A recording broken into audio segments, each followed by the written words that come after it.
Yo, yo, yo, yo, yo. What's up, what's up, what's up? Give up the rock. And hello to my fellow revolutionaries. You know who you are. And welcome to today's live stream. It is Wednesday, the 7th of January, 2026. Lap Jeff is in the house. Internet friends, how are you? I hope you've had a good break away from the clutches of capital there. And yeah, very, very happy new year to all of you. It's 2026. I can't believe it. Oh my God. Hello, comrades of the Mystery faction of Trans Tifa. How you going? Ninja Nurse, it's good to have you. What happened to the chair? Upgrading? Yeah, actually, one of my missions over the break was to clear the room and actually have a legit setup. Like I was a legit streamer for the first time ever. And you're seeing the fruits of it. So, like, I actually got some stuff together. There's some old stuff in the background. I don't know if you can notice. Wait, I'm reversed. There's Kevin Rudd and Murdoch, the man. So they're people that go way back to the very start of this journey when we were making music videos. Jags in the house, out of the darkness into the light. How are we going? 4IS in the house. What up, what up? Give up your drug lords to distract from the Epstein files? Yes. And I have a bookshelf now. Yes, I do. Don't be jealous. I am now a legitimate person because I have a bookshelf there. And like I thought I should do something constructive with the books. Apart from reading them, of course, which I definitely do. They could at least feel the background a little bit. So we got some Kevin Rudd going on there. We got some of your man. And we got... I found this. I can't believe it. So good. I found that while walking the other day. I was like, oh my God, I can put that up in my studio. It says, your rights at work are worth fighting and voting for, and even dying for. Best buds hanging. They are hanging out together. Call me old fashioned, but I still want a royal commission into media bias. Hey, yeah, fair enough. Fair enough. That is old fashioned now, isn't it? I forgot that was a thing. That poster is great. I know, it's fucking fantastic. And like, I found that by accident. We got the original mask there too. And we got also, that's a unicorn, a legit unicorn. So I'm hoping a venture capitalist stumbles by the stream and gives us all venture capitalist money and we all become millionaires and spread the workers' consciousness, etc., etc. And there's the Australian flag that I was given by a One Nation supporter, I guess. She was wearing the shirt at the Put Australia First rally. She said, I'll only give it to you if you use it. And I wasn't going to tie it around my neck. So here it is. Here it is on display right here. The union poster. Don't be a scab, join your union. Dilemmas in the house. What up, what up? Welcome to 2026. The year of the fourth turning. Don't know the reference. But like, maybe you could explain that one for me. He said doo-doo.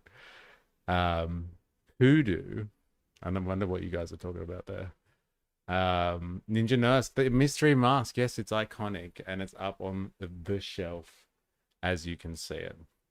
So anyway, yes, I've done some decorating over my break. I hope you've been constructive too. And you are ready for a hardcore 2026. Oh, Hoodoo is a Star Wars reference. Interesting. Might have to explain that one a little bit more for me. But yeah, I hope you've been constructive over the break and you're well rested because yeah, 2026 is going to be a big one. If you're a frequenter of this stream, I'm hoping you're ready to spread the word. Hope you're ready to contribute as much as you can in terms of dropping your best propaganda on things like Discord so we can watch things and spread the word. I have a good feeling for 2026, apart from all the other crazy stuff that's happening on the world stage. I think it's a chance for us to consolidate our kind of objectives, our directions on what we should be doing, and then like hopefully getting some growth going on. Got some big hopes for the growth this year. Poodoo is a Star Wars reference, aka it's like saying, ah, shit. Right. Okay. Really ready, comrade. I'm doing my part. Yes, thank you. Coincides a lot with fourth turning is a political theory that every 80 years massive upheaval and realignment happen. Liberal Party just turned 81. LOL coincides with a lot of the rises and falls over history. Interesting. The 80-year rule. I'm interested in that one. The cyclic movement of world politics, eh? All right, let me turn this so I can actually see what the fuck is going on properly. All right. I think a revolutionary such as yourself would have heard of it, such as yourself, eh? We're both revolutionaries in this context, especially if you're on this stream. You are now. But yeah, no, I haven't heard of that particular theory, but unless it's actually revolutionary, it's just a change in political culture. I'm more of the revolutionary from the economic and societal wide sense, I guess you would say. Voltateur in the house. Chur, comrades. How you going? 81, that's the average age of Liberal Party membership. Yeah, savage. I can see that nobody has lost their edge over the break either. So let's get into it. It's been interesting. I must say, I thought that all we would be talking about for a long time, in an Australian context anyway, is Bondi and the mass shootings and the fallout from that event. But no, something was able to take that out of the clutches of the Australian mainstream media and the ABC, and that is Venezuela. So if, as I have said in the past, you have been living under a rock and you don't know what I'm talking about, the US invaded. I guess you could call it an invasion. What do you people think? You tell me.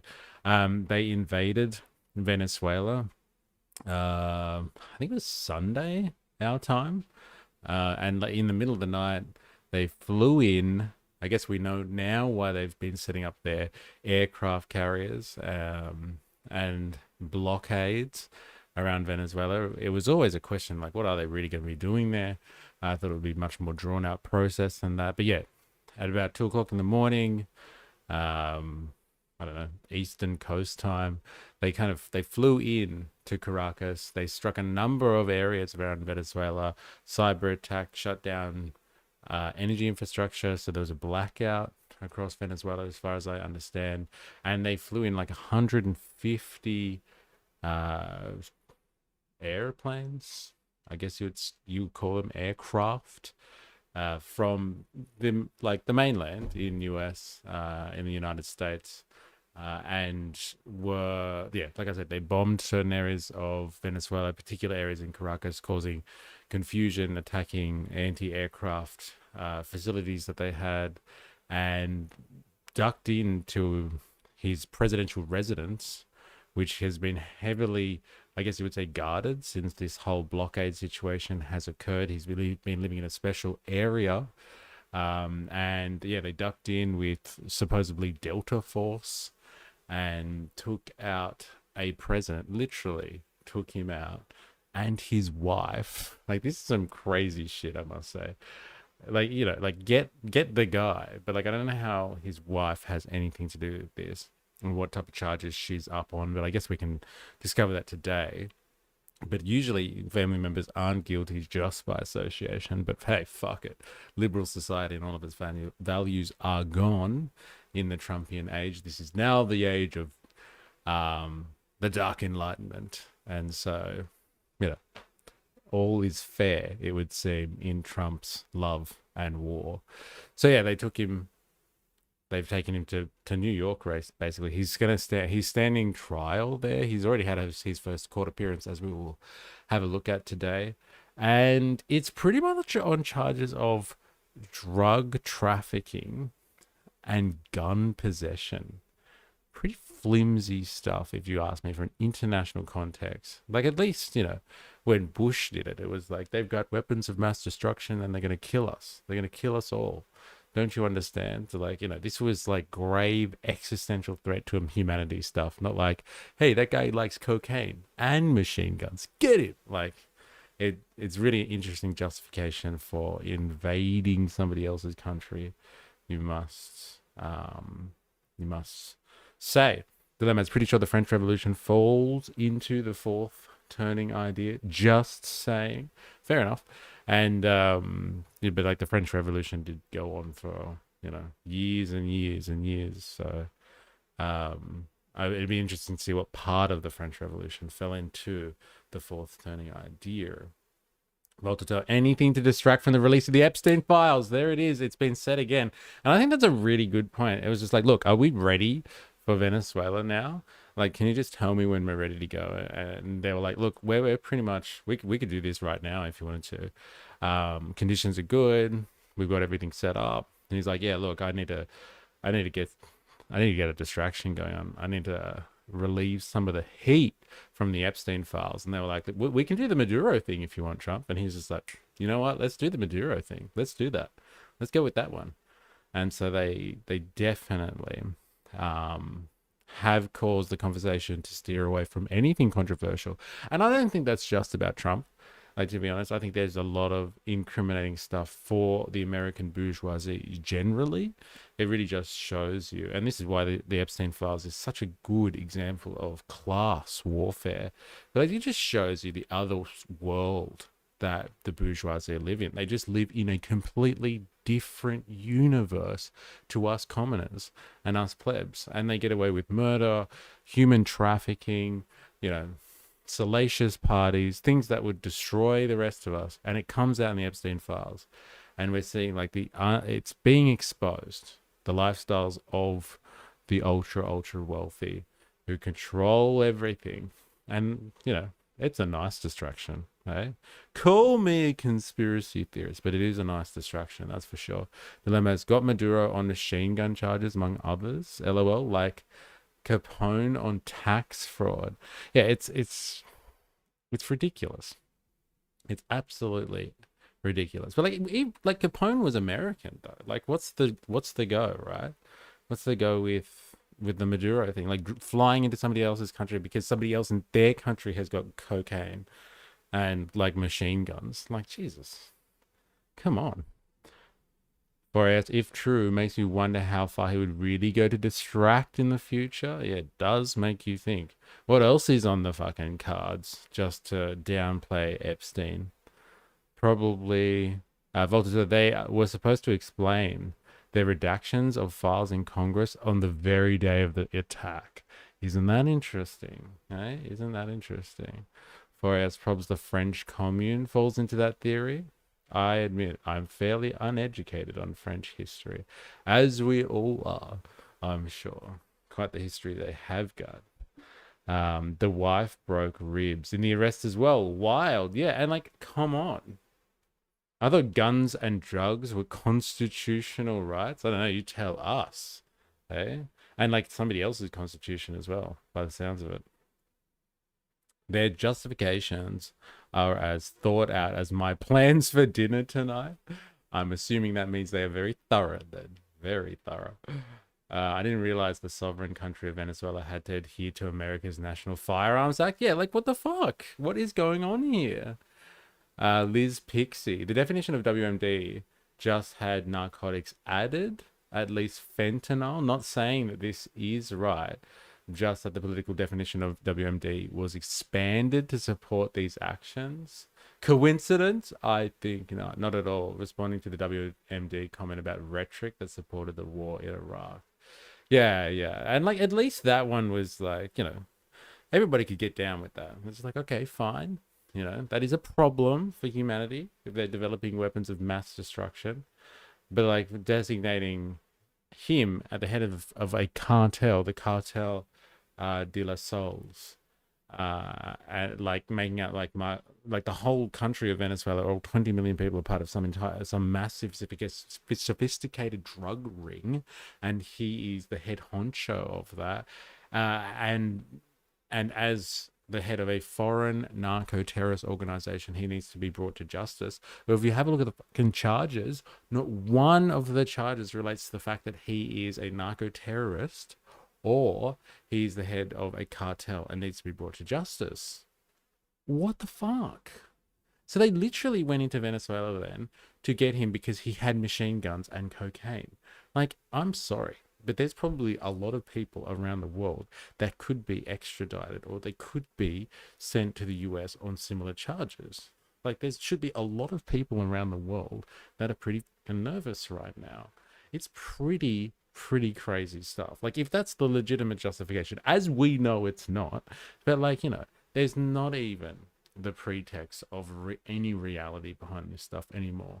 And like, I think that is the real scary part. We are moving into a phase now of geopolitics, a stage of the capitalist development of imperialism. So there is this idea that Lenin talks about imperialism, where corporations go transnational. They leave kind of their sovereign borders or the countries that they grew up in, and they deal in world politics. And world politics at the moment, in that imperialist sense, is devolving into this craziness. The American corporations that have big influence in the US of A are upset and scared about their opponents in China. The only real country and group of bourgeois elements in an overarching capitalist world that has any chance of foiling their problems, which is basically their world domination at the moment through various institutions, through just control over world economics. They don't want to be kind of having to play ball with anyone else on anyone else's terms. They've been able to enjoy the world. The world has been their oyster since World War II, and they don't have to share that shit out. And so as this group that controls like US and its foreign diplomacy, its foreign policy, its foreign relations gets more and more vapid as it becomes less and less relevant from a hegemonic standpoint, it loses its primacy. It's going to become more vicious. And like, this is what we get to look forward to kind of on a world stage, I would say. That they're just like, before they tried. They were like, fuck, we'll let the CIA do it. And we just will deny everything. Let it be plausible deniability. And now it's just like, fucking, who cares? Hey, get him on drug and machine gun charges. Just, we need to sort this shit out. We need to maintain our place as top dog. And this is what it looks like. I know a country that produces WMD and has a special forces drug cartel. Hey, tell us, please, who you are insinuating there. Gotta love how America says we run Venezuela now, but we are still going to blow up boats, etc. So, do you run it or not? Hey, that is an interesting contradiction, isn't it? If you do run the place, are you therefore shooting down drugs that are under your control and direction, as you now sit as the head of the cartel, right? Supposedly the cartel. And remember, like, we spent ages looking at this stuff last year as the months unfolded, as we could get more and more information of what was going on. And they kept describing him as this, head of this cartel, the Cartel de la Sols. And it's not even a real cartel, apparently. That's why they haven't charged him with it. Like, apparently it's like a colloquial term in Latin America generally. When a politician is being influenced by drug money, they say, oh, this person's part of the Cartel de la Sols. It's not even a real fucking thing. Like, it's not. It's not even like an actual cartel that does stuff. It's like just a phrase, a turn of phrase that they use in Spanish to describe a politician that takes drug money. It's not even a real fucking thing. And like, that's where we're at. Like, I guess it is the same as the weapons of mass destruction, that is it, because they weren't fucking real either. Oh my god, it's all making sense now. So if they can just target people that are a threat and kidnap them back to the US, then God forbid what they label as a threat to their country. Well, we've already got it. I'm like, watch out. We know the list. It's anyone who's anti-American, who's anti-Christian, anyone who's Antifa, anyone who is anti-capitalist. They are threats to the US of A, as per the National Security Memorandum number 7, signed in by Trump in like July, I want to say, last year. Someone might have to fact check me on that one, but we've got the list, and it's you trans Tifa types out there. They're coming out to get you. Just like the BLM groups and Antifa. Invisible enemies created by Project 2025. Oh, man. David's in the house. How you going? I'm not up on the latest developments in Venezuela, but aren't the Chavistas still in power? Happy New Year, by the way. Thank you. Thank you. Happy New Year to you. Yeah, and I think they've sworn in, I can't remember what her name was, but the vice president is now the interim president in Venezuela. And like, you know, straight away she was just like condemned the actions of the US. Obviously, she didn't like it, and then later she was kind of like, oh, look, we're happy to work with the US if necessary. Because Trump basically threatened her and said, look, you can be vice president or you can be interim president if you really want to, but if you don't play ball, you're going to suffer a worse fate than Maduro. So whatever that means, I'm not sure. But they're going to find more than machine guns and cocaine on her. They're going to find something else that's incriminating and justifies the invasion of another country. But yes. Hey, cartels need bus drivers just like the rest of us do. Oh my God. Well, not the Chinese. Because they're working on driverless buses. So maybe we'll have a driverless bus at the head of the next cartel that gets designated as a narco-terrorist organization. Whereas, and we're not including the new rules with USA border control, where they keep your biometric data for 75 years and they check your social media and vet it. We aren't going to the US anytime soon, boys and girls. We get vetted quick smart. I think it's a good point. It's a fucking scary point, actually. Indoctrinated in the house. Welcome back, dear boy. Welcome back. Good time off. Was it everything that you hoped for? I don't know. Not really. Like, it was a lovely rest. It was a lovely rest, and happy new year to you, Indoctrination. I hope you had a good break. But I got time to like restructure like some stuff that I've wanted to do for a long time. So it was nice. Like, I cleared up a lot of loose ends, things that I just don't get through during the normal course of the year. Jag, do you think Maria Zio Machado was upset she didn't get installed as the new leader? Yes, I think so, and we will get to that. And like, you know, in fairness to Machado, like, she's played ball. She's done whatever she's been told to do. Now, if you're not sure who we're talking about, Maria Machado is, if you don't know from this context, maybe you will for this one. She got the Nobel Peace Prize this year, in I think, a very controversial decision, but it just shows you how the liberal world order that controls things, like how it really just swallows the peel of the establishment. But anyway, Maria Machado is the opposition leader of a coalition of opposition forces in Venezuela. She put herself into self-exile around the time that the US started like really ramping up its blockade of Venezuela. And yeah, she was awarded the Nobel Peace Prize because of her, you know, outstanding work and contribution to the project of democracy and fair elections and some awful drivel. But yeah, she was awarded the Nobel Peace Prize, and that was the one that Trump was gunning for. So Trump was, he wanted that Nobel Peace Prize. He wanted it hard. You know, he fucking ended 8 wars to get that thing, and he didn't get it, and she got it. And so she dedicated it to the people of Venezuela that she serves and Donald Trump. But it would seem that that wasn't enough. I think Trump is actually butthurt that she won it and he didn't. And that's pretty much the only reason why the US hasn't installed her as a puppet.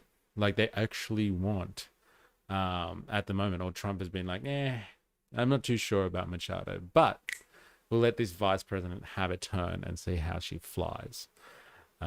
So yeah, Maria Machado, she's just an absolute stooge for the bourgeois. And like, I guess you'd say corporate interests. Like we saw her speaking to Donald Trump Jr. last year, and she was kind of just like, hey, if I got in, I would open up Venezuela to American businesses. Fuck the Venezuelan people. We don't need those resources. Give them all.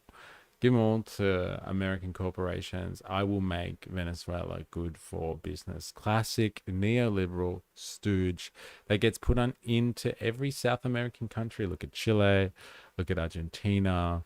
Look at how they do things. Very variably across Latin America. Like when the US wants somebody to play ball, they install one of their puppets, and they all have neoliberal agendas because they just want access to the resources, and they don't want anyone to, try and nationalize shit. They don't want anyone trying to get advantage from their own sovereignty. Fuck that. They just want it to be open for business. So Machado fits the mold, but she's pissed off Trump, and I think that's the only reason why she's not there at the moment is because Trump personally has been like, no, fuck that Machado woman. I don't want her to have anything to do with this. Well, she's got a Nobel Peace Prize, and I don't. So fuck her, and they'll find someone else like that. What was that guy's name? There was Juan Guaido, I think, was the puppet they tried to install last time Trump was in. Like they literally tried to do a coup, and it failed miserably. And they tried to put in Juan Guaido into the hot seat, and it failed. It absolutely failed. And it was pretty miserable, I think.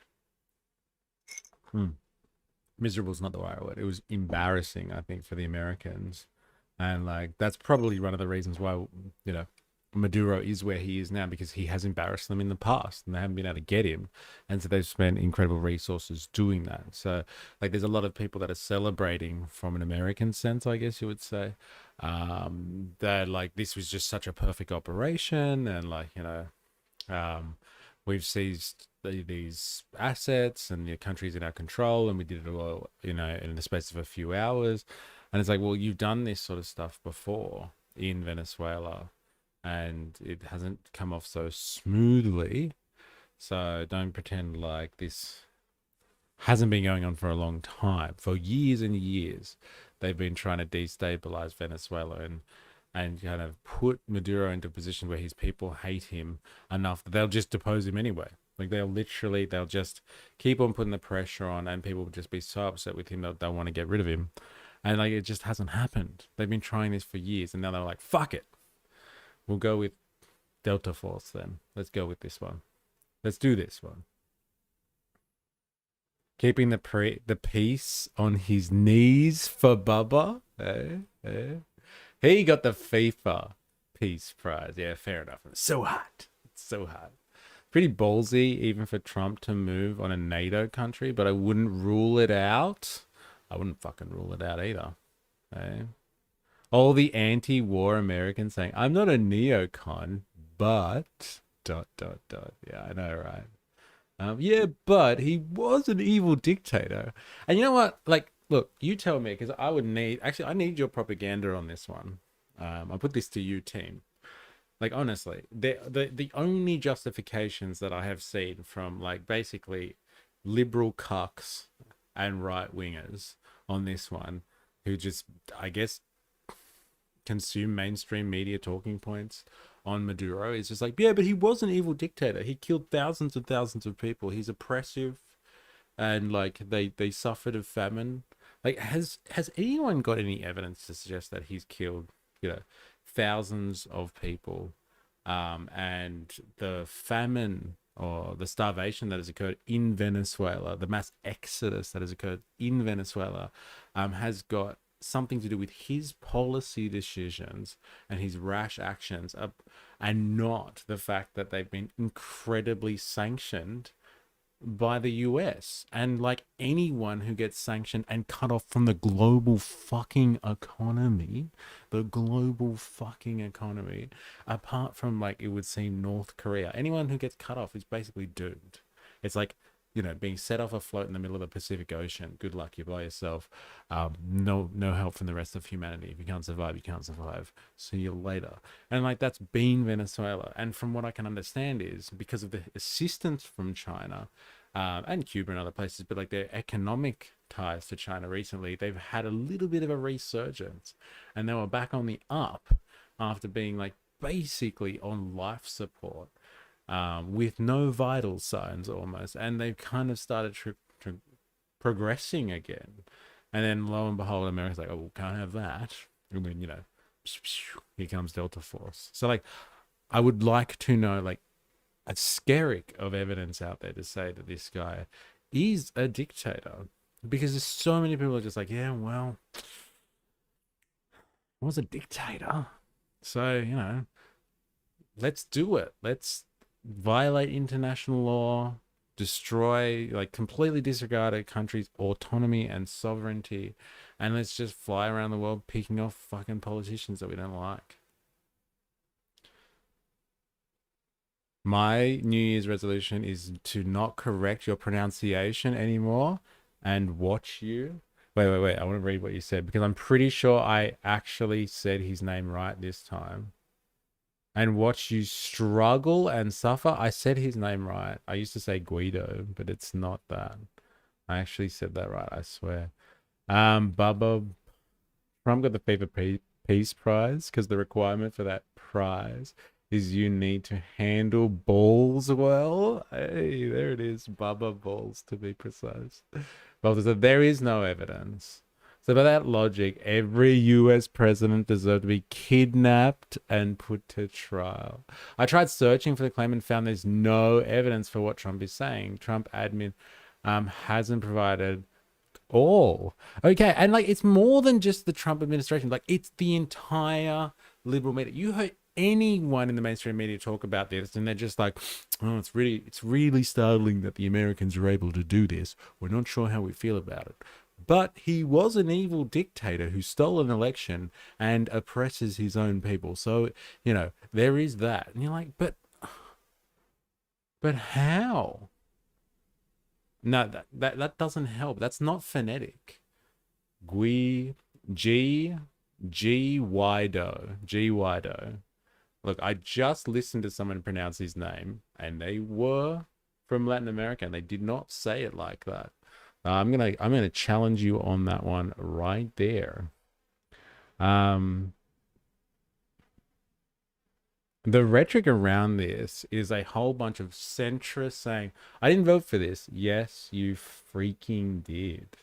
All this for the promise of cheaper eggs.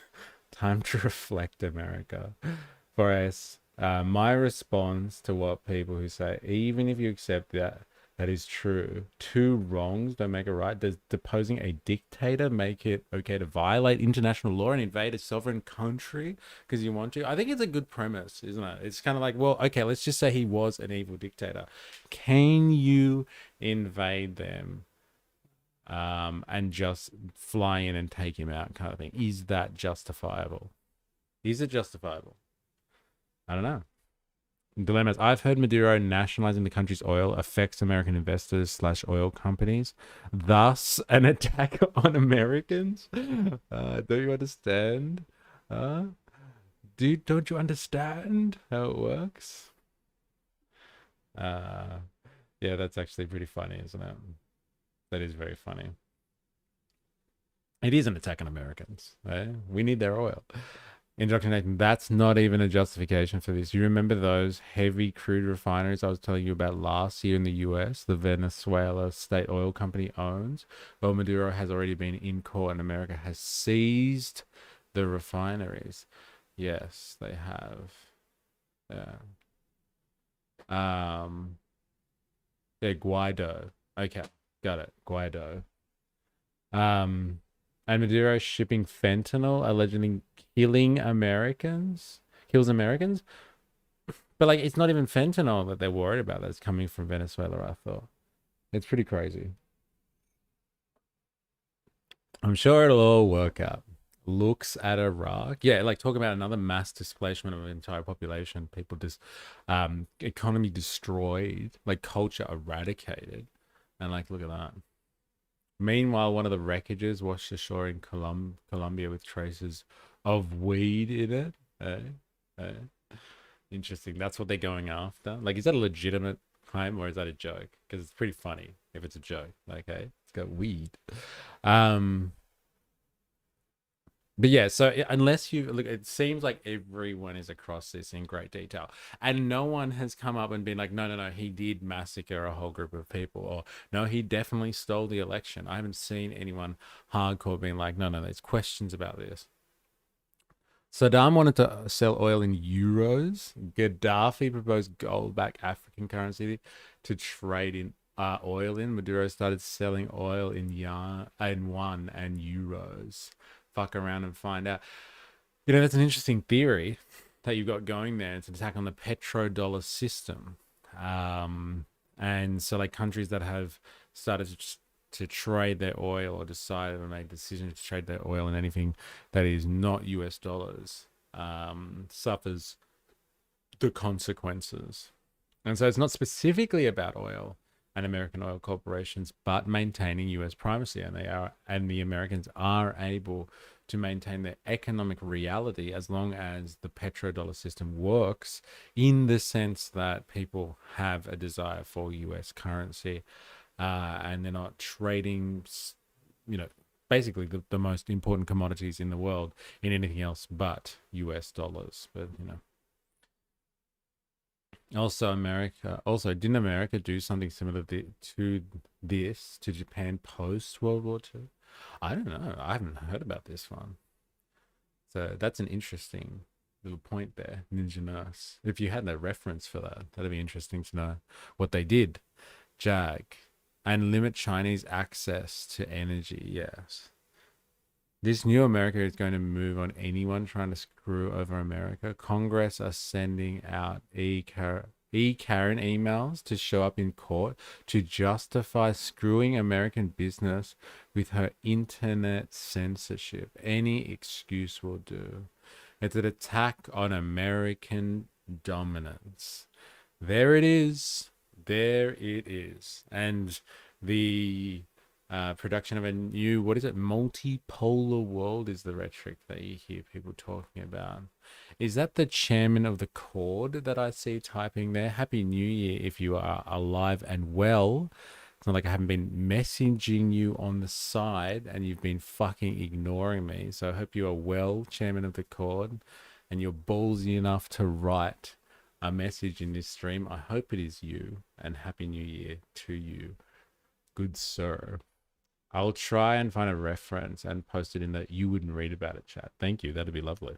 That'd be lovely. That would. All right. So let's get a mainstream media analysis of this one, and I'm going to go to the source being the SBS. I've actually been watching SBS a little bit more recently because I don't know, why the fuck not. They seem to be more across world news than most Australian news sources, and they seem more legitimate than other news sources, especially the ABC these days, and like all of the other for-profit media outlets in Australia. So let's just get a summary of what's going on, and we'll continue to talk about it as we go. Shall we? Let's do this. Strike. So fucking loud. Good evening. A defiant Nicolás Maduro has told a New York court that he is still Venezuela's president and that he was kidnapped. Then, in a tense exchange of words with a member of the public, he said he's a prisoner of war. 63-year-old Maduro and his wife, Celia Flores, pleaded not guilty to weapons and drugs charges. In Venezuela, the vice president was sworn... Wait, so she's been hit up. Is that what's going on? Venezuela, oh my God. Maduro's wife Mrs. Maduro has been hit up with weapons charges as well. Is that what we're supposed to take away from this? It's so loose. Let's just spend all this money on 150 aircraft and special operations teams to get people on weapons charges. Like, people in other countries aren't allowed to have fucking weapons. What the fuck?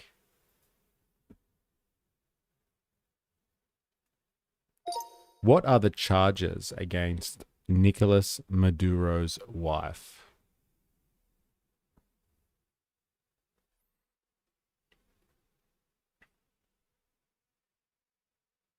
Oh, it's not Mrs. Maduro. It's Celia Flores.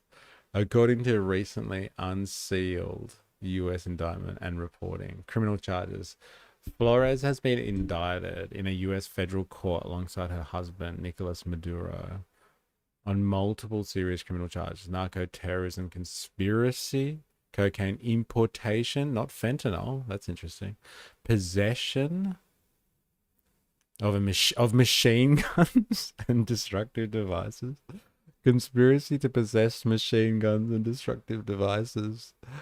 What the fuck? There's also the default on their bond debts since the sanctions. Yeah, right. And that's part of the charges, though? The indictment highlights the role of Flores' nephews, who were convicted previously in the US for attempting to ship large quantities of cocaine and were recorded discussing large drug shipments from a presidential hangar. Prosecutions say these connections under Flores' involvement. Look, I'm getting Australian sources from this as well as ABC, 9 News. It's geographically boxing me in. ABC has lost its way. All we have left is WOG TV. That's so good. See, that's why I've moved to SBS as well. Like, anyone who has any type of migrant, I don't know, in their family or something like that, it's just all turned to SBS. That's the justification for taking refineries. Ah, okay. Like they needed a justification. Hey, am I right? Am I right? Nah, just joking. All right, let's go. In as interim president. And at the UN, the US defended its actions, saying the largest energy reserves in the world cannot be left in the hands of adversaries. Meanwhile, Donald Trump says America is not at war with Venezuela, also asserting that he would not need congressional approval if he were to order a second strike on Venezuela. Like, I don't need approval. I can do whatever the fuck I want. So what? You can't own a machine gun under U.S. law? What the fuck? Yeah, like, why not? I thought this was America. Like, why is this a problem? Why can't they have machine guns? What is going on? Like, you know what? Let's ask.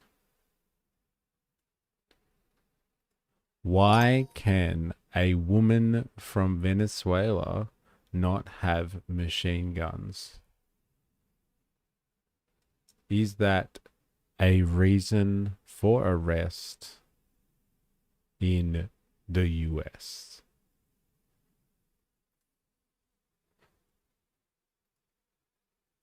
Brief response, please.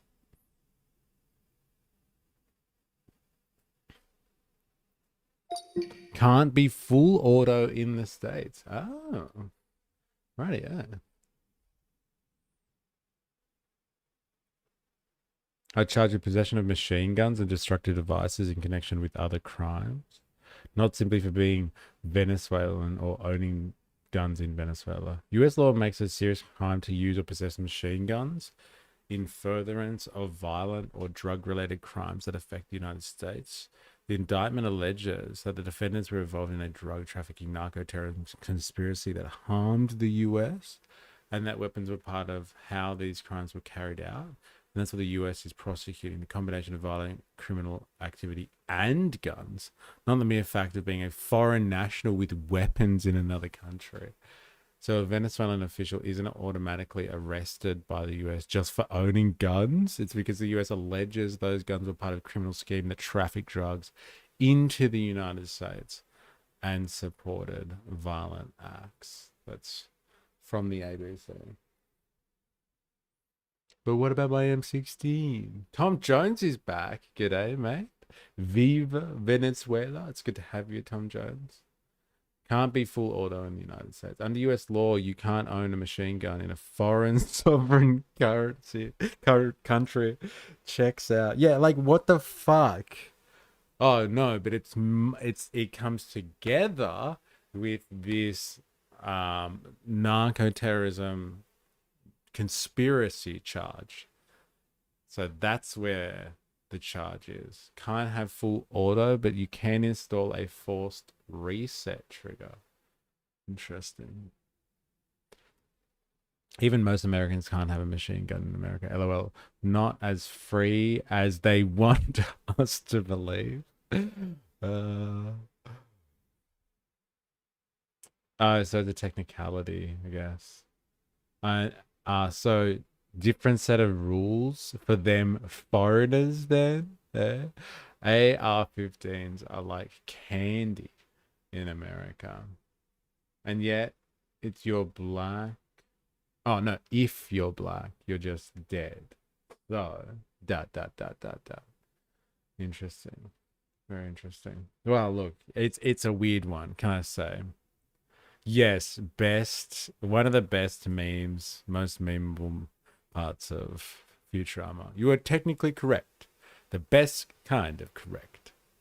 Chairman of the court. So he lives and he's well. Even, wait. Even by Trump administration standards, this is a brash move. Well, I didn't expect you to say that, Chairman of the court. Eh? You learn something every day. Given that motives are vague, right? Can you say that? Yeah. Given that motives are vague, this should be a foreshadowing of future events, and the past paints a potential picture. Venezuela has been in the US spank bank for 30 years. Pre 9/11, it was common law among US citizens that Venezuela was an imminent military destination. In recent years, Chinese and Russian influence in Venezuela has been on the rise, especially post-Israel conflict against the broader Middle East. Iran and Iranian proxies have been severely crippled. Iran is experiencing massive civil unrest protests across the entire country, which you should be covering. Yeah. I'm not sure if it's real civil unrest or if it's like, US kind of, I'm like, what's the word? Instability programs, let's say, because some of the organizations that are at the front of this are places that are also connected to the NED and all that sort of stuff. Because like you get reports of people living in Iran, they're just like the protests like lasted like 2 days. They weren't even that big, and then everyone like in the world media is just like, oh my god, they've been on their 7th day of protesting, 50,000 people have died. Like they're exaggerating the fuck out of it. But like that doesn't mean they're not trying to destabilize Iran. So I know what you're talking about. It is important from that sense.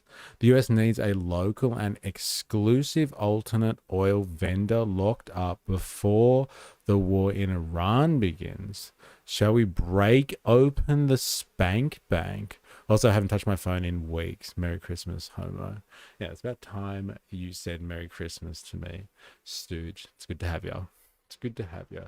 Color revolution? Yeah, maybe. I don't think you need a gun license in America to own guns. It's crazy. Iran protest is Israel and America propaganda. You're right. That's my feeling of this. Color revolution. Well, they're really going. And don't get me wrong. There are people in Iran that are upset with the way the economy is going.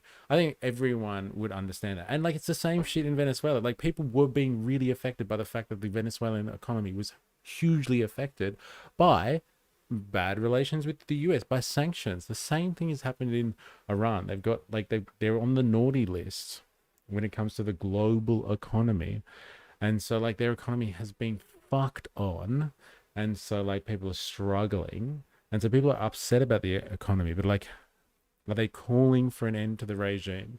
Do they want blood from the Ayatollah. Like what is it that they're actually asking for? They're asking for the economy to be managed better. They're not exactly asking for death to the regime, which is how the mainstream media is painting this one. Dilemmas depends on the state, but pretty much. Iran has hypersonics. They are fine. Israel pissing their pants. That's pretty funny. I think there is a big factor. You're right. I think it's an interesting call for everyone to remember. There is a big factor on how big are your fucking toys. How big are your toys? And Venezuela didn't have very big toys. Like someone like North Korea, you could argue they've been left alone for so long because the first thing they did was to, get their hands on nuclear weaponry. And they made that a very important objective. And they succeeded, and really, they've been left alone ever since.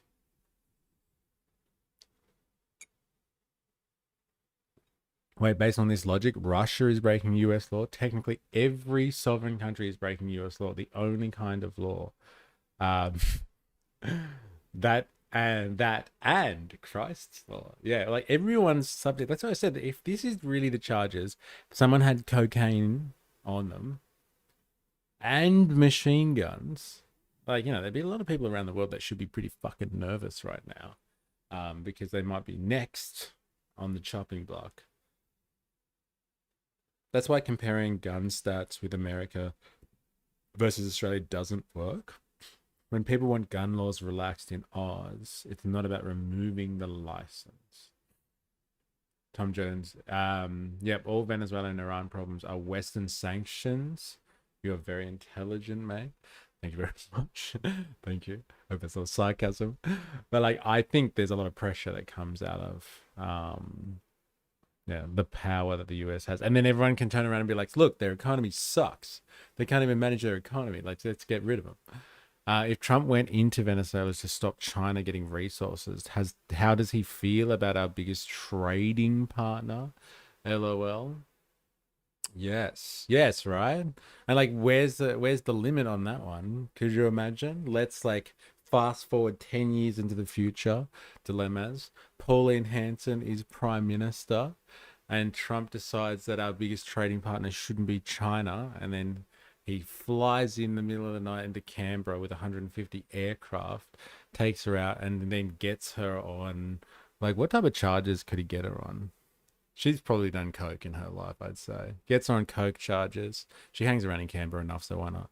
Gets her on coke charges and dealing in oil because of her many fish and chip franchises. That'll be the way it goes down.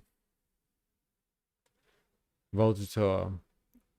Well, with what I dug up, Russia had involvement in Venezuela. Yeah, you found some interesting shit on the chat. You guys should all check it out if you haven't already. Chairman of the court, the head of defense in Venezuela was using publicly available flight tracker to keep track of US naval activity. LOL. Toys, they have not. Interesting. I don't think Gina would let it happen.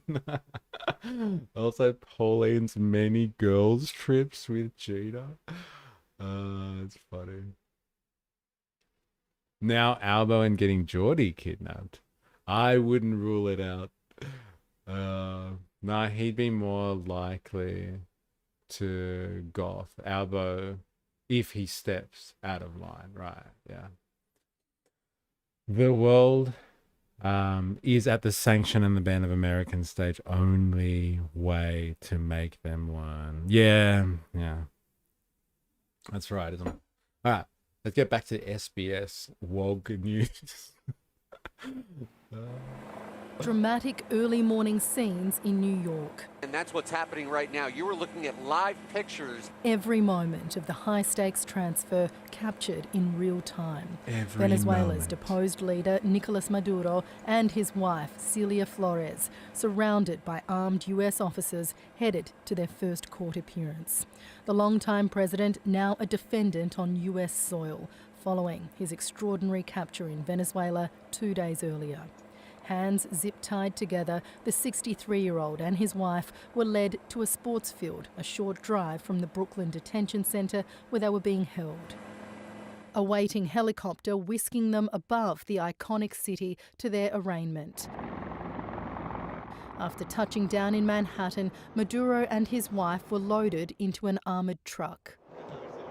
Manhattan courthouse, no cameras were permitted inside. A throng of media stood outside to capture the moment. At midday, on the 26th floor of the federal court, Maduro... Yeah, I know, it looks like that, doesn't it? He's got this procession, he's holding stuff up. Like Maduro, like Jesus, dragging a wooden cross through Jerusalem. Yeah, like what the hell's going on? Oh, man. Sad but true, they have a track record. They said never again, but don't believe it. Yeah, it is very interesting scenes, isn't it? And it looks pretty fucking cold in New York too, by the way. Appeared dressed in prison uniform, ankles shackled and escorted by US Marshals. He greeted people in the public gallery with a Happy New Year. His wife appeared hair tied back with a visible... Could you imagine sitting in a courtroom to check out like this crazy world event and Maduro's just like up the front, he's just like, hello, Happy New Year. How are you? Enjoying the show? Remember when Batman went to China to kidnap that Chinese bloke? Yeah, this is a lot like that. I swear that's what Trump was thinking when they like put this one together. He's like, you know, in the movie where they go in the plane and they get that guy and he goes into the building. We can do that shit, right? Yeah, I guess so. They got his wife. That's hard. But that's what we were trying to figure out before. What the fuck is the go with like smashing her up, breaking her ribs, and then like throwing her in with the drug charges as well? Like, why do they want her? What's that about? Hey, I guess if we continue with the Jesus analogy, they don't want her to be like the Mary figure. She's too powerful. Head bandage. Her lawyer requested an X-ray for suspected rib injury, said to have been sustained during her arrest.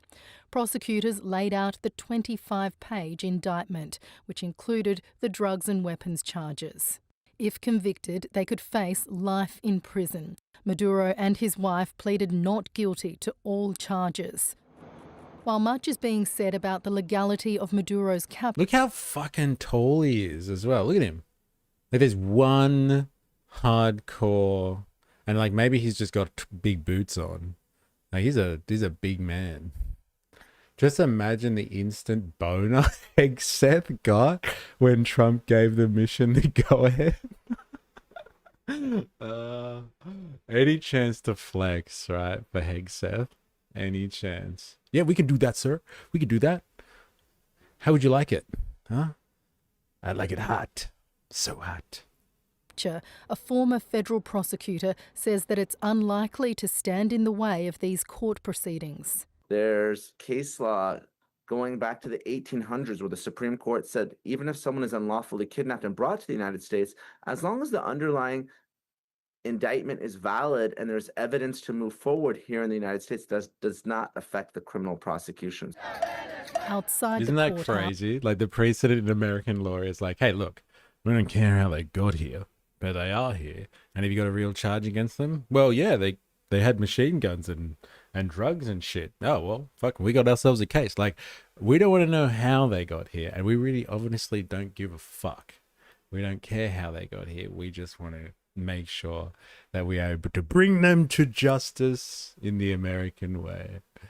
Internet has him listed at 1.9 meters and 122 kilograms. Jesus Christ. Fucking hell. Wow. 122 kgs. He's a big boy. Eh? Maduro. He's a big bus driver. That's what he is. Protesters gathered to denounce the Trump administration's actions in Venezuela. A second group of demonstrators, many of them Venezuelan immigrants, celebrated Nicolás Maduro's capture. It is time for democracy. There is a reason why there are 8 million refugees throughout the world right now, and that is because of him, because he brought our country down. Is it like they do this a lot, and like SBS, I don't know, man, maybe like they're just part of the liberal media establishment. Like I'm sure there's a spectrum, but they're definitely part of it. And it's just like they can't fucking help themselves. They could have spoken to an anti-war protester and did what liberal media types should be doing. It's just like, why is this such an atrocity on the world stage?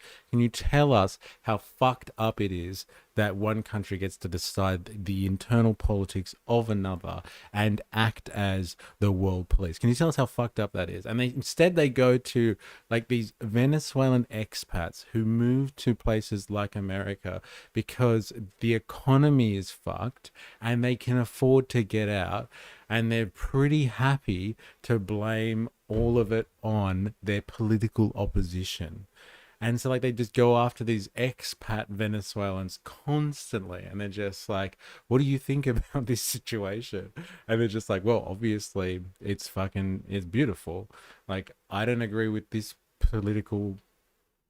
person and their politics because they oppose what I stand for. And so like, obviously the overwhelming majority of people that are Venezuelan and that have got out of Venezuela into places in the West are people that can afford to get out, and they probably are very antithetical to a left-wing government or a socialist government or something like that. And they keep finding these people, and everyone's just like all of the people that I've heard speaking about this online, like in comment sections and stuff, not official sources, they're all just like, oh, but like, haven't you seen all these Venezuelans celebrating? And you're like, well, yeah, because they do have a political system there, and not everyone agrees with the current state of politics in Venezuela. So these are people that are in opposition. It'd be like if their party got elected, they'd be celebrating. They've just seen an opposing force be deposed. They're celebrating that. And they just keep on finding these expats, and people are like, but why do they keep celebrating? I don't get it. It's just so loose. And like, this is the media style of reporting. This is it. It's just, let's just find what Venezuelans think, whatever the story is, like whatever the case is, to be objective. Let's find what expat Venezuelans think. And like, nobody talks about why the economy is fucked, as we have already spoken about, is largely because of economic pressure and sanctions. Once the explanation for Venezuela becomes too complicated, they will just move on to Cuba. Trump spent New Year's with an Israeli war criminal. Now Venezuela is free. They can leave America. Well, that's a good point, actually. These Venezuelans, go back to Venezuela. Like, Maduro's gone. If he fucked up your country, go back there and make it right again. Like, you've really hated Maduro so much. Venezuela is yours for the keeps now. Go for it. Maduro was protecting Venezuela's natural resources from corporate greed. Doesn't Venezuela have 35% unemployment? Kind of seems like a failing country. Yeah, I'm sure it has a lot of dismal economic conditions. But like, these Venezuelans are happy that Maduro is gone. They can go over and, help prop up the economy now. They got what they wanted. In Virginia, Donald Trump's defense secretary boasted about the... You know what's funny as well? They won't call him the Secretary of War. Have you noticed that? Like, people won't say the word. Say the thing. He's not the defense secretary. He's the Secretary of fucking War. Weekend operation. Nearly 200 of our greatest Americans went downtown in Caracas.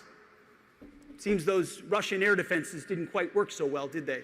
Democrats warn that the US is getting dragged into endless wars. Donald Trump has opened a Pandora's box, and things will get out of hand very quickly.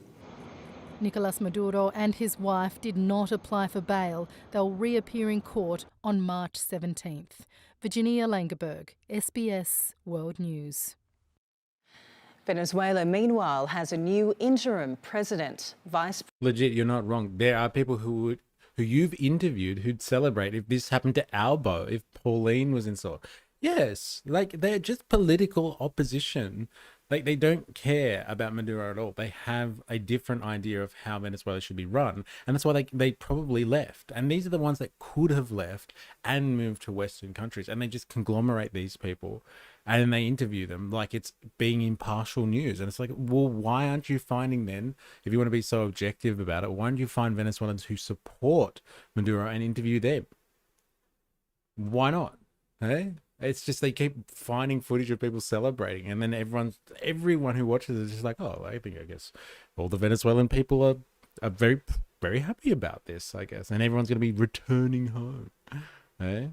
Bail, she's taking the piss. Yeah, I know. Could you imagine if they applied for bail? Oh, all right, but you got to be back in New York at this time. Okay, we're just gonna go check out, I don't know, the Statue of Liberty or something like that. So if Palestine gets its statehood, will all the Palestinians go back? LOL. Ah, that's different. Yeah, well, like let's just say, if Palestine literally gets Palestine back.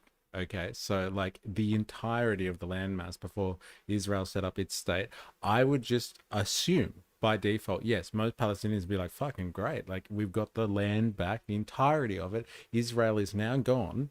Like, let's go back to Palestine. So like, yes, I'm going to take you up on that one, Dilemmas. I reckon Palestinians would be like, fuck yeah, we can safely go back to living in Palestine.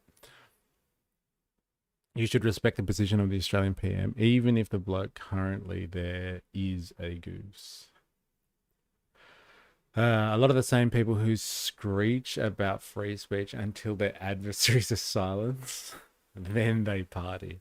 Yeah, it's complex. It's complex.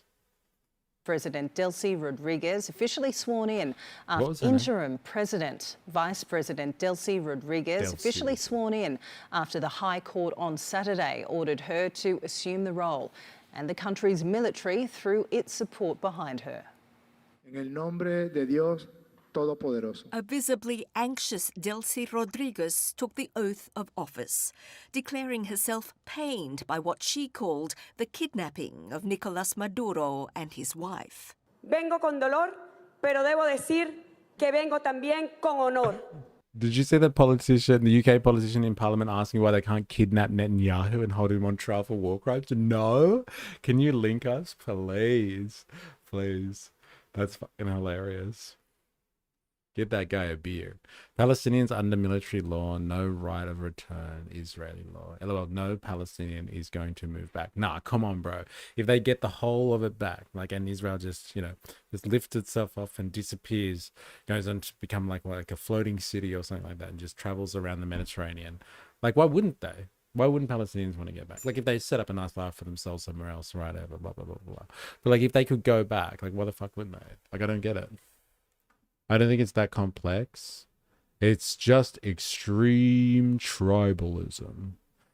A jurar en nombre de todos los venezolanos y en nombre de todas las venezolanas, vengo a jurar. I better read that out for people that are like lurking. Que vengo también. I come with pain, but I must say that I also come with honor to swear on behalf of Venezuelans. Con honor a jurar en nombre de todos los venezolanos y en nombre de todas las venezolanas. I come to swear by our father liberator, Simon Bolivar. Vengo a jurar por nuestro padre libertador, Simón Bolívar. She's a lawyer and reportedly a pragmatist, saying Venezuela aspired to live without external threats, and she wanted to prioritize moving towards balanced and respectful relations with the US. Trump clicks his pen. Guess what, bitch? You just made the list. I know. And he has threatened her already, too. He's definitely threatened her. Offering his unconditional support for her, Maduro's lawmaker son, while insisting his parents would return. Tal vez secuestraron a Nicolás. They have kidnapped Nicholas and Celia. Pero no secuestraron but they didn't la kidnap conciencia de the un pueblo conscience que ha of the decidido people ser who libre. dedicated to be Later free. telling thousands of Maduro's supporters outside that he was in indirect touch with his father. Elsewhere on Caracas streets, security forces are under order to hunt for anyone who helped the US to attack. 283 new Venezuelan lawmakers were sworn in for a new term. Few from an opposition that largely boycotted last year's disputed polls. 99 Maduro's gotta go. All right, look. I've heard about this. I want to check this. Apparently, new legislation has just been brought in Venezuela to locate persons who may have assisted the US in their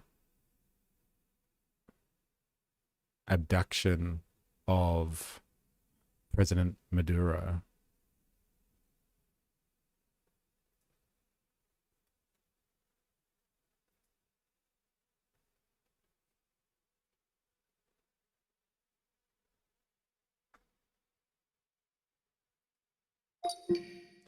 Yes, the Venezuelan government has issued a new emergency decree ordering authorities to locate, identify, and arrest people who have allegedly assisted or supported the US military operation that captured President Nicolás Maduro.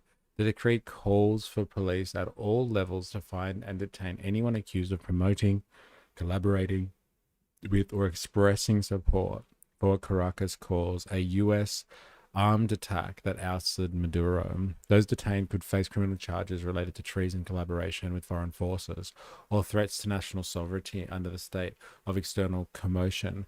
See, I've heard some people discussing this idea that like you saw President, what is his name, Pete Hegseth, the Secretary of War, before speaking about circle jerking himself, jerk circling it, and just being like, yeah, we did it. How effective was that? 150 aircraft went in, didn't lose a single person, complete success. So proud of themselves. And then what did he joke about? Those, they have Russian air defense systems, and the Russian air defense systems sucked. They sucked, and they were nothing in the face of American power. And I've heard people say that these weapon systems were legitimate. They are legitimate forms of defense that are quite standard military equipment. And there is speculation as to whether the people that were manning them or not were just you know what, fuck it. I'm not dying for Maduro. The US is here, and let's just let it ride, let him in. Or there were people on the inside that this.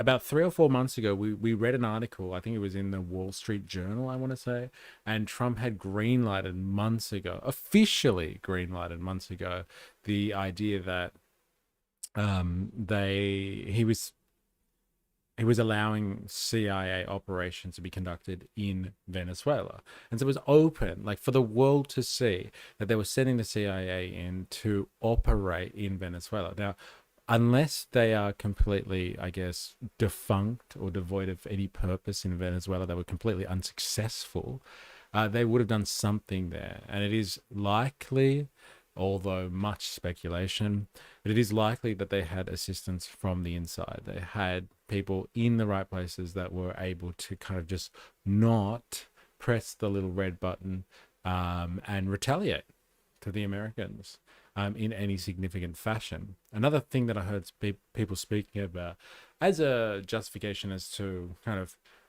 or evidence as to Maduro's unpopularity with the masses is that he was actually surrounded by Cuban armed guards, and it was Cuban guards that actually, or special Cuban guards that were suffered the most casualties in the American conflict. It was just a bunch of dirty Cuban commies that were killed en masse by American forces, and not really Venezuelans.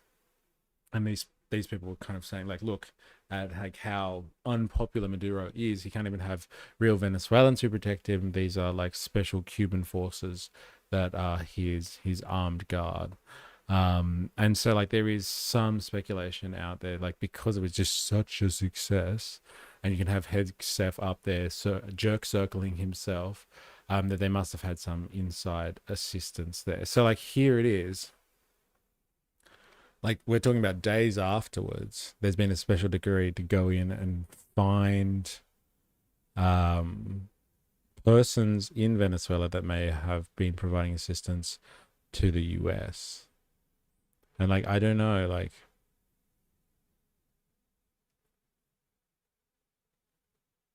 is that legitimate?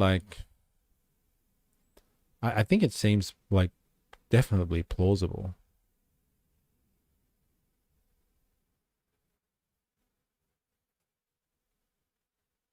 The Guardian.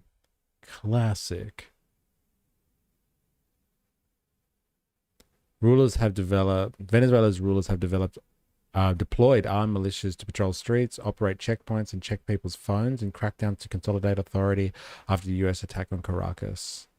Paramilitary groups known as collectivos crisscrossed the capital with motorbikes and assault rifles on Tuesday in a show of force to stifle any dissent or perception of a power vacuum.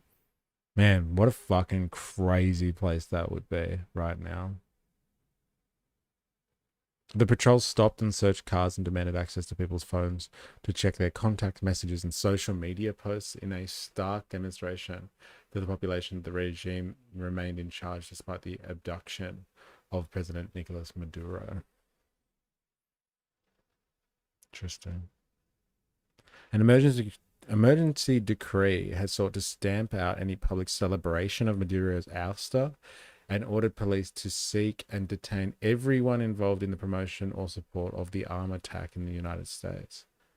Footage posted on social media shows collectivos wearing masks, blocking highways, roving pro-opposition neighborhoods, and questioning residents. Like, if this really was the, I don't know, evil dictatorship that people have claimed it to be, why would there be pro-opposition neighborhoods in Caracas? It doesn't make sense. Like in a proper kind of all-out and evil dictatorship, like you don't have enclaves of opposition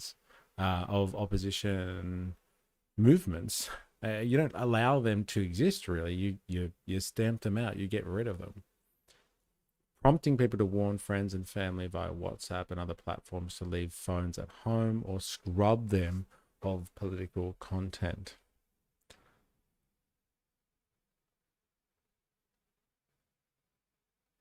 Interesting.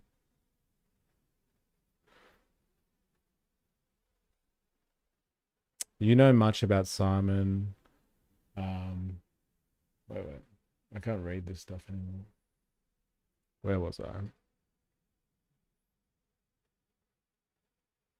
So Steve Rubio was sitting on her the day after they kidnapped Maduro.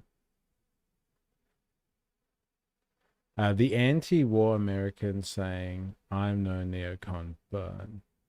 Wait, did I miss something? No, I've gone too far.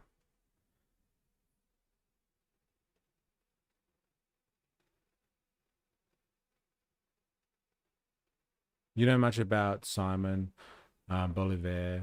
Bro was OG South American revolutionary. Yes, he was.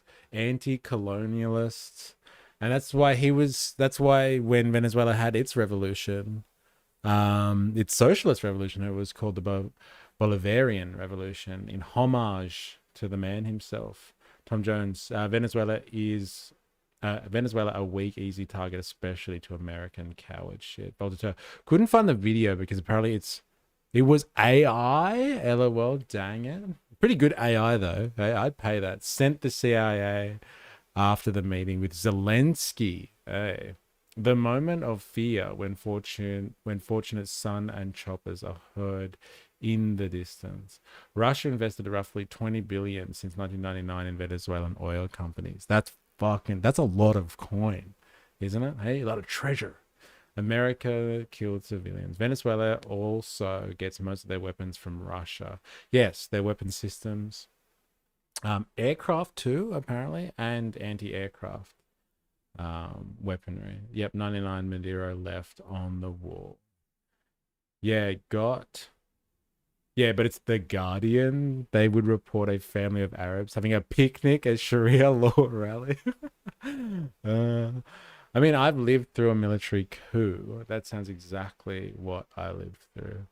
The real question is, are those motorcycle gangs with rifles using full auto?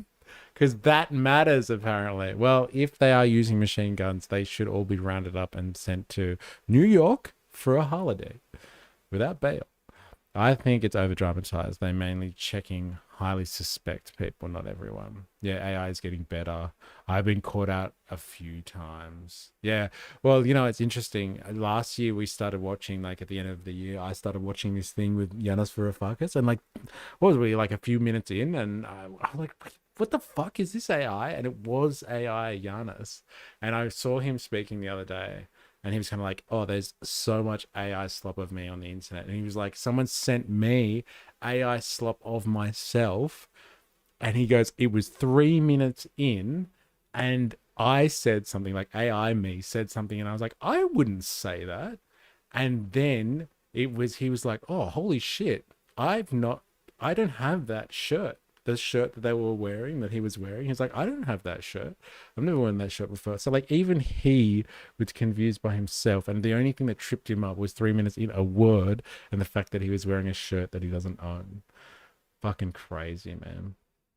Where like the AI wall of content that is coming, we've got no fucking hope. We got no hope. According to the Wall Street Journal, a CIA report to President Trump found the opposition would struggle to lead a temporary post-Maduro government.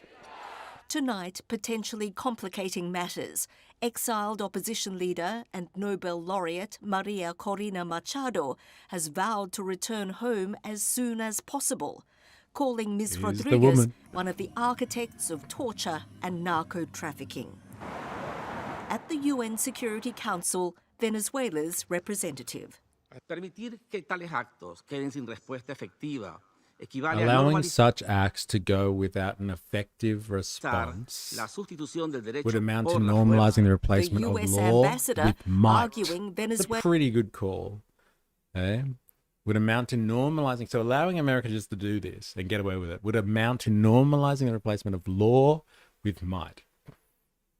Whoever's the big dog, get to fucking decide what the law is. I guess it just shows what a fanciful notion the idea of the UN has been for world politics. I don't think capitalism is a stage of human development that is conducive to something like the UN. I think it's just plain like it's probably been pretty evident for long enough now, but like something like this is just a great case study or an example of the fact that capitalism just can't do the United Nations, because you have all of these countries that vie for resources, access to markets, and domination in order to capitalize on said markets and resources. And so they're competing against one another in an imperialist context, and the imperialist in the way that I described before. Like these are big vested interests, big monetary financial interests, and they want to make sure their section of the bourgeoisie is the dominant one.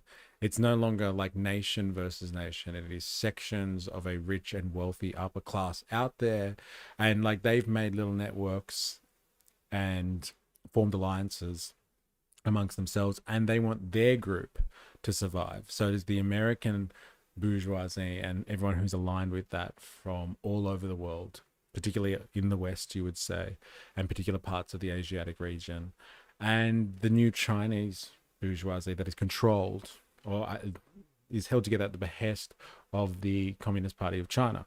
And so like it's these interest groups that are fighting against each other for supremacy over the world's resources, markets, and labor. And so the capitalism doesn't allow there to be an overarching system where everybody kind of comes together on the world stage.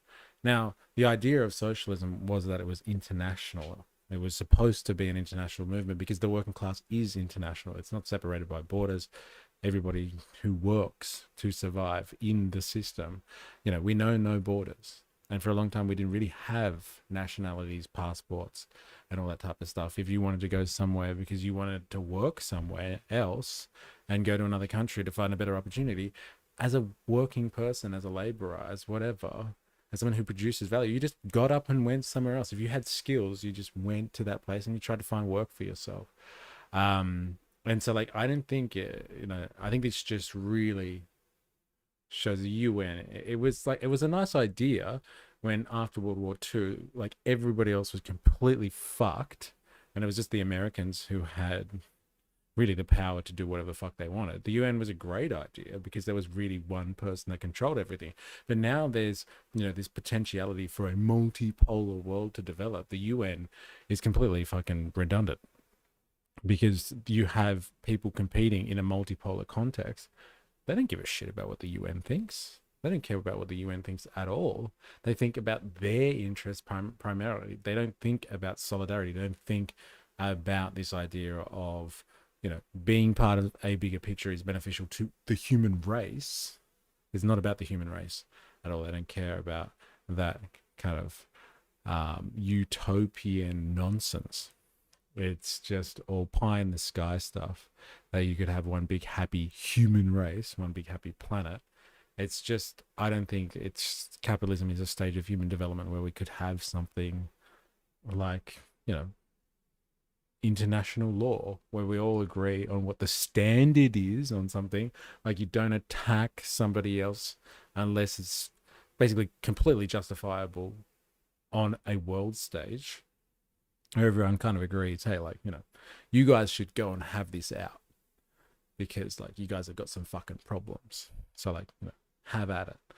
But it's been convenient because we have had one player who's kind of dominated. And so you can kind of have a UN because no one else is going to challenge the world order anyway. And that's exactly how China sees the UN or saw the UN as it became more and more relevant on the world stage again and started coming back into the world economy.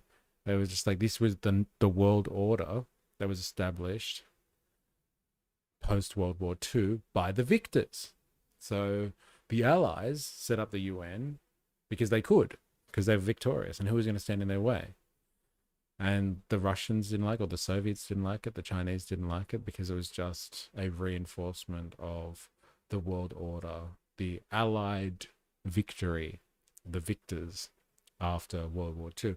And everything that it did helped to reinforce the dominance of the West, centering obviously around the US by that time. And so in the face of the crumbling or the potential displacement of the US into a multipolar world as opposed to a unipolar world, then the UN loses, really, if it had any teeth, it loses any of the real power that it had, I guess. The UN was a good idea to trick the world and create Israel. Not sure what they have done lately. What have you done for me lately? I watched SBS on this, and the whole time I was like, this is some serious gaslighting by the mainstream media. I watched SBS on this, on what particular, on the UN and stuff like that, this piece here, and some serious gaslighting by the mainstream media. Has China ever invaded another country? They even leave Taiwan alone, pretty much. I think the 70s was the last time they were actually involved in an outright conflict, with another country on a border dispute. And I think that was in relation to India, I want to say. But it's been ages since China has been openly, and I use that word properly, openly engaged in armed conflicts, because they do have skirmishes all over the place. But a proper armed conflict, I don't know. Tibet, yeah, maybe. That bit was a while ago now. Now, the Venezuelan invasion and Maduro being captured, and the best they had was his election is dubious. Yeah, what the fuck? Even the election one, has anyone seen any good evidence to say that the election was... I heard some liberal mainstream media saying that, Machado got 90%. She cleared a whopping 90% of the vote before Maduro was just cut her out and was just you can't be part of the election process. And I was where do they get their information from? The NED, am I right? Yeah, I haven't seen any good evidence to suggest that the actual election was illegitimate. Search it up, maybe. Even then, those are all border disputes, not invasions. Yeah. Yep, India, the only one they have had border disputes. Pretty chill now. I think they actually had a little scuffle last year too. No, 2019. They had a scuffle in 2019, I'm pretty sure. And like, I don't know, like 20 or 30 Indian soldiers died. And like just less into like Chinese soldiers died. And so like China was celebrating. It's like victory over India kind of thing because they had less casualties. All right, so like what do I ask?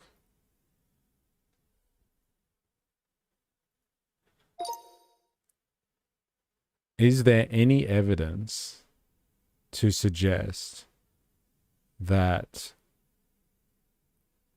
Maduro's election in Venezuela was illegitimate? Can you provide one source for us to have a look at?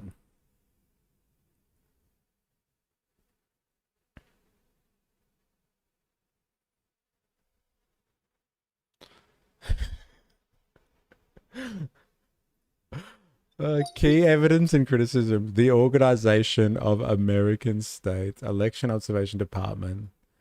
Oh my God.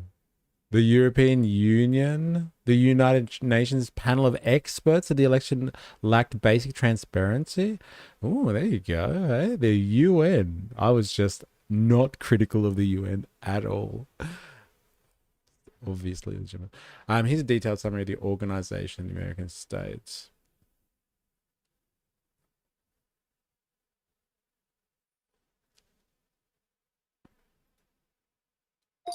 What is the democracy watch body that Chomsky has used in his various books that talk about the legitimacy of elections in South American countries, which the US calls out as being illegitimate elections? I'm looking for an organization that specifically analyzes whether democratic elections are being held fairly or not.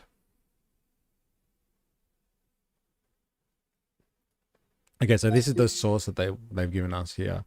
The Organization of American States, on why it found the results unreliable. Venezuela vote. Here it is. Ooh, it's checking if I'm a robot. Venezuela vote results unreliable, says OAS body. The Organization of American States Election Observation Department said on July 30 that it cannot recognize the results by Venezuela's National Electoral Council, declaring President Nicolás Maduro the winner of the recent disputed vote.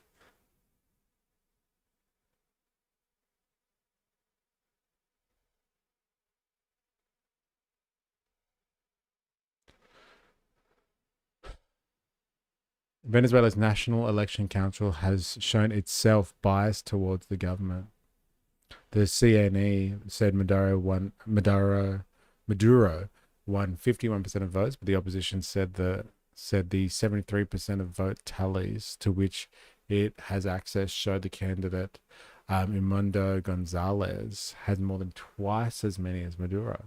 Protests erupted in Venezuela, while the United States and various Latin American leaders have rejected the results. All said greater transparency is needed.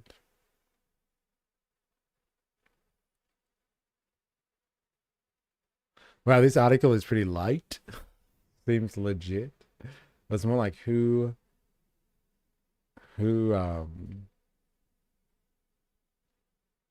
our donors.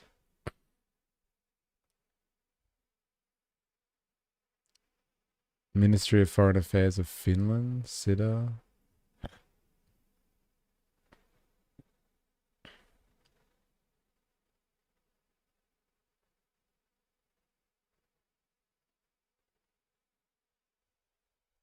National Endowment for Democracy. Where's Brian? Brian would have a field day. Like, this source is part of the funding comes from the fucking national and the Rockefellers. Oh my god. It's Freedom House. That's basically an American institution being like, I don't know. Can you really trust Venezuelan elections? Squeeb's in the house. There it is. Hello. Happy New Year. Happy New Year to you. Welcome to the stream. I hope you are well. I hope you are well. So that's the other thing the UN did. Protect Venezuela's election legitimacy. Hey? There you go. Fucking National Endowment for Democracy. Dun, dun, dun. Brian would have a heart attack right now if he saw this. An absolute heart attack. I wonder if he has, yeah. When Noam Chomsky talks about election legitimacy and how the US or other powerful states frame elections as illegitimate, he often refers implicitly to assessments made by independent election monitors and democracy watchdogs. Yeah. The Carter Center, International Election Observation. The Carter Center has been widely referenced in discussions, including debates over Venezuelan elections, because it announces whether an election does or does not meet international standards, and explains why it reaches that conclusion. Freedom House. For direct reading about such one about he's a credible source to start with. The Carter Center's mission to enroll in election monitoring.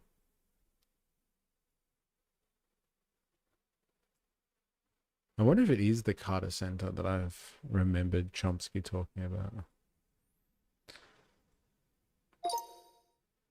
Has this organization done a review on the legitimacy of the most recent Venezuelan elections?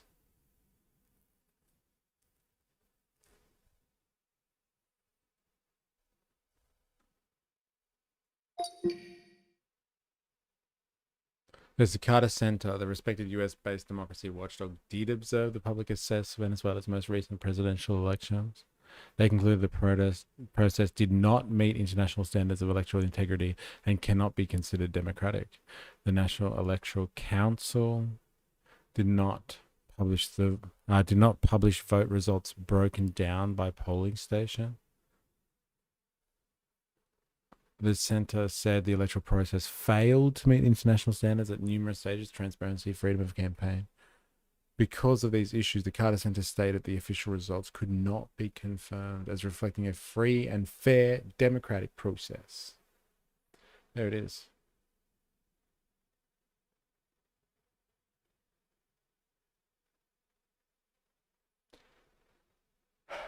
I love how you called out the OAS away.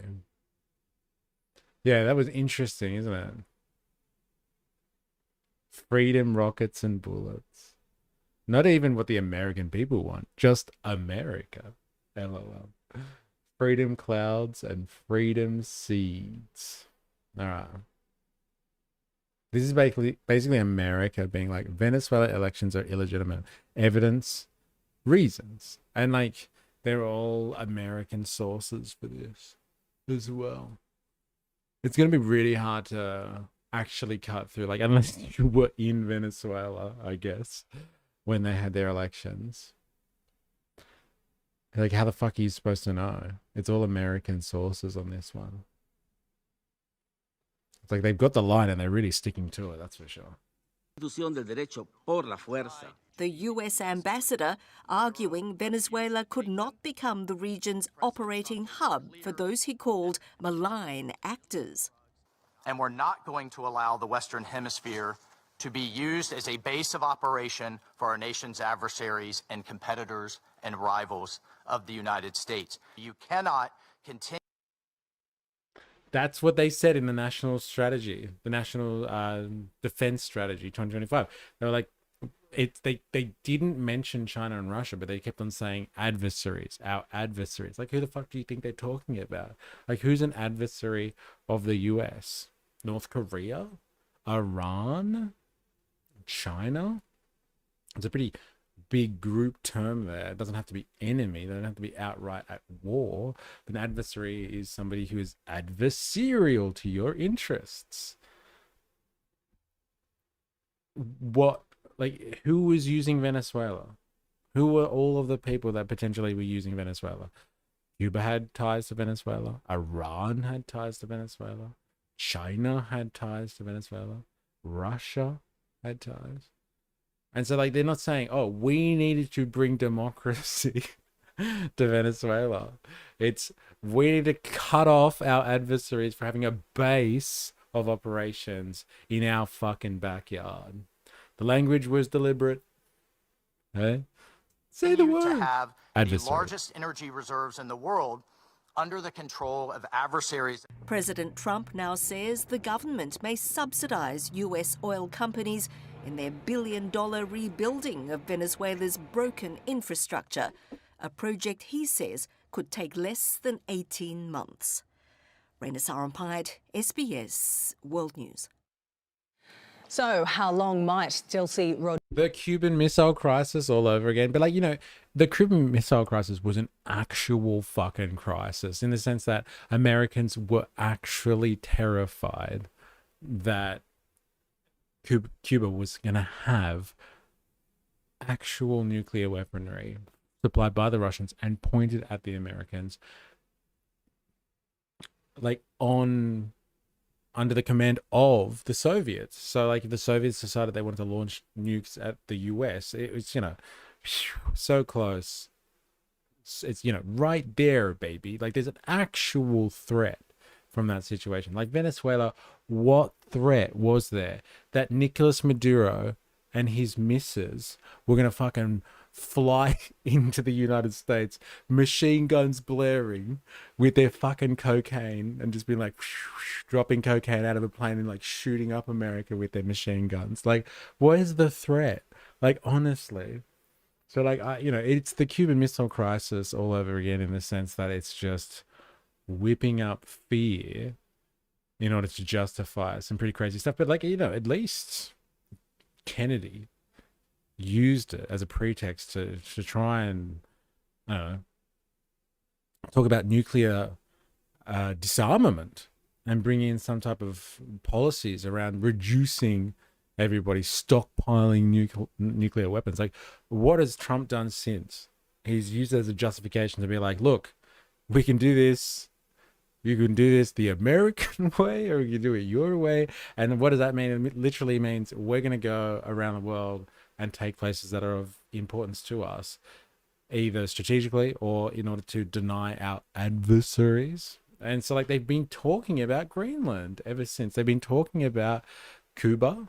They're going to potentially go after Cuba. But, like, you know, Greenland's a real possibility here. And so the rhetoric hasn't been, oh, wow, thank God we neutralized Venezuela. It was a real threat to the American people. It was just like, actually, we pulled that off pretty well. I wonder what we're going to do next time, or how successful it's going to be next time. We just go around the world cherry picking territories that are important to us under very flimsy contexts. Can't stand America, United Nations representatives, totally disgusting Republican or Democrats, vile people, always veto good things. yeah, and for no reason as well. They're just like, veto power. Yeah, it's interesting, isn't it? It's not like NATO has ever done that to Russia or anything. Yeah, I know. Rodriguez remain as interim president of Venezuela, and what kind of trial might Maduro expect? Well, for analysis, reporter Liz Maddock has been speaking with Stephen Hendricks, a former diplomat who also worked for the US State Department. It's been a swift series of events. A 2-hour operation to capture Nicolás Maduro, some 48 hours later, fronting court. That doesn't mean his case has been made in haste. Prosecutors have had years and years to put together this dossier against Maduro.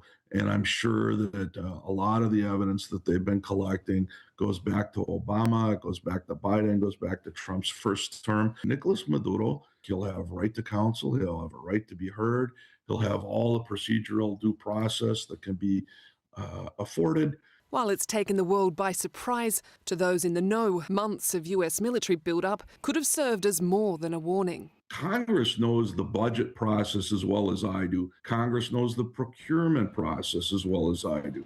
They see an aircraft carrier sitting in the Caribbean. They know why it's there. They don't need to be briefed. They've seen this movie before. Venezuelans have... There's an interesting point for you. I guess from now on, when we see the US, I don't know, plonking an aircraft carrier literally in somebody's waters, like right outside as part of a blockade, then it's just like, well, obviously that is going to be used. Like, I know that there's various aircraft carriers around the world in different theaters, but like, you know, when it's plonked right outside and they're putting pressure and like literally attacking people, like popping people in boats, then like we got to take it more seriously from now on. This guy's saying like it's just a matter of fact. It's like they wouldn't have put an aircraft carrier if they weren't going to fucking use it for something as a base of operations somehow. They were always going to fly these planes in and just pluck Maduro out of his bed one night. Like, come on, it's pretty fucking obvious, isn't it? Well, it is now. It is now. I really thought they were going to actually start striking the mainland. Instead of, you know, this middle of the night venture. But, you know, he's making it sound like it's so obvious, isn't it? Two, from coups to economic crises. From your time and experience in Venezuela, what were the economic and social conditions like under... Seizing the oil tanker should have been a clear sign as well. I guess, like, now it is. I guess. So the aircraft carrier is still there? I don't know. It's a good question. So like maybe they're planning more strikes then. They need more yeah, I guess. The chick here was pretty smug. There are more signs. And the guy she's interviewing, well, the guy she's interviewing sounds like pretty fucking pro whatever's going on here. Like, it's kind of obvious.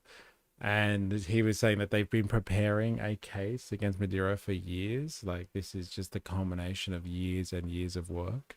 And so when you hear those people are just like, oh, you know, in a couple of hours they just seized like trillions of dollars worth of assets and then stole someone, like, this is just literally just a couple of hours work. It's like, no, they've been working on this for fucking years. They've tried to literally displace him or overthrow him in a coup. They've been working on this for a long time, baby.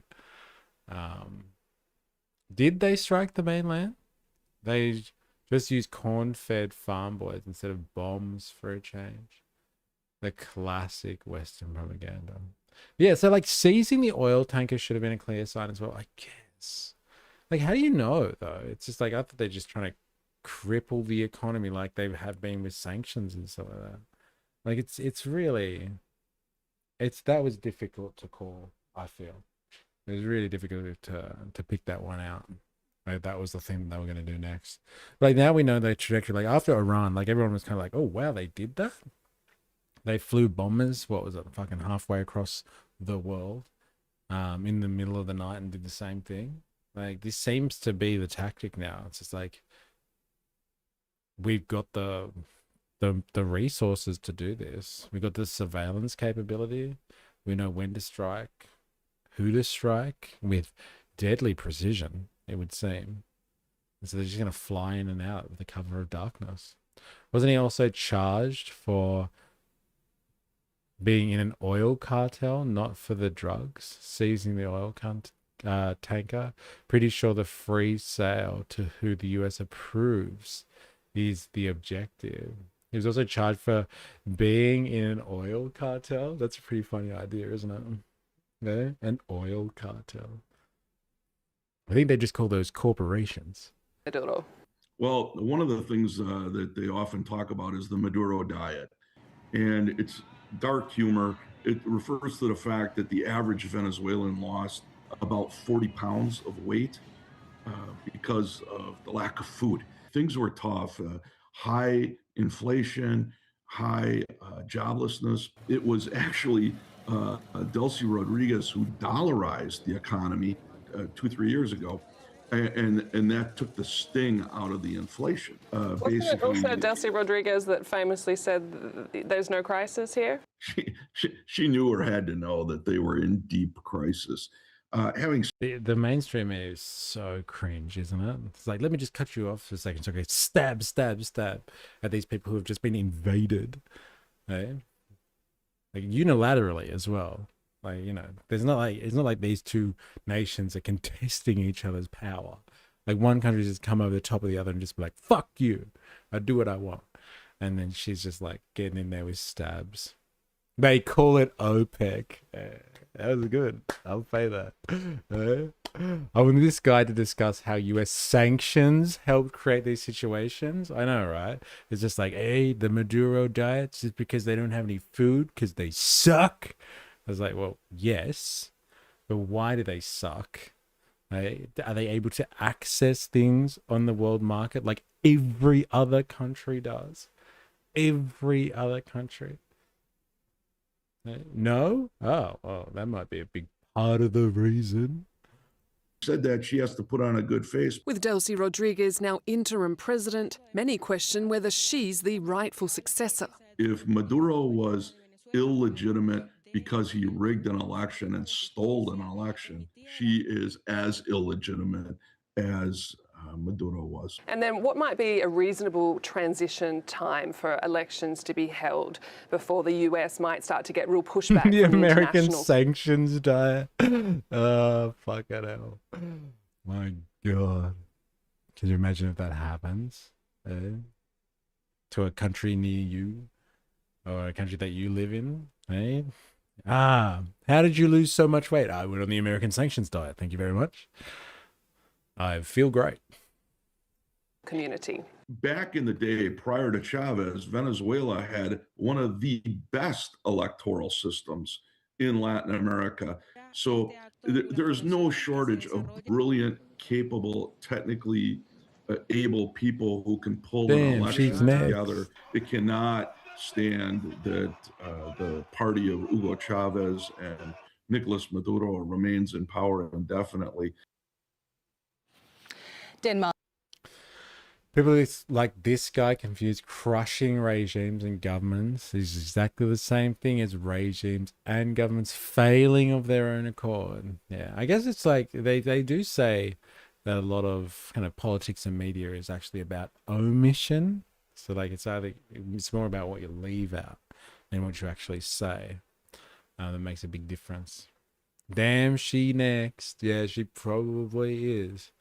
And as Screed pointed out, you know, they probably have left the aircraft carrier there just to remind everyone, you know, don't sleep too soundly tonight. We're going to get you. Yeah, best because ExxonMobil was running Venezuela back then. Yeah, pretty much. They were very much open to business.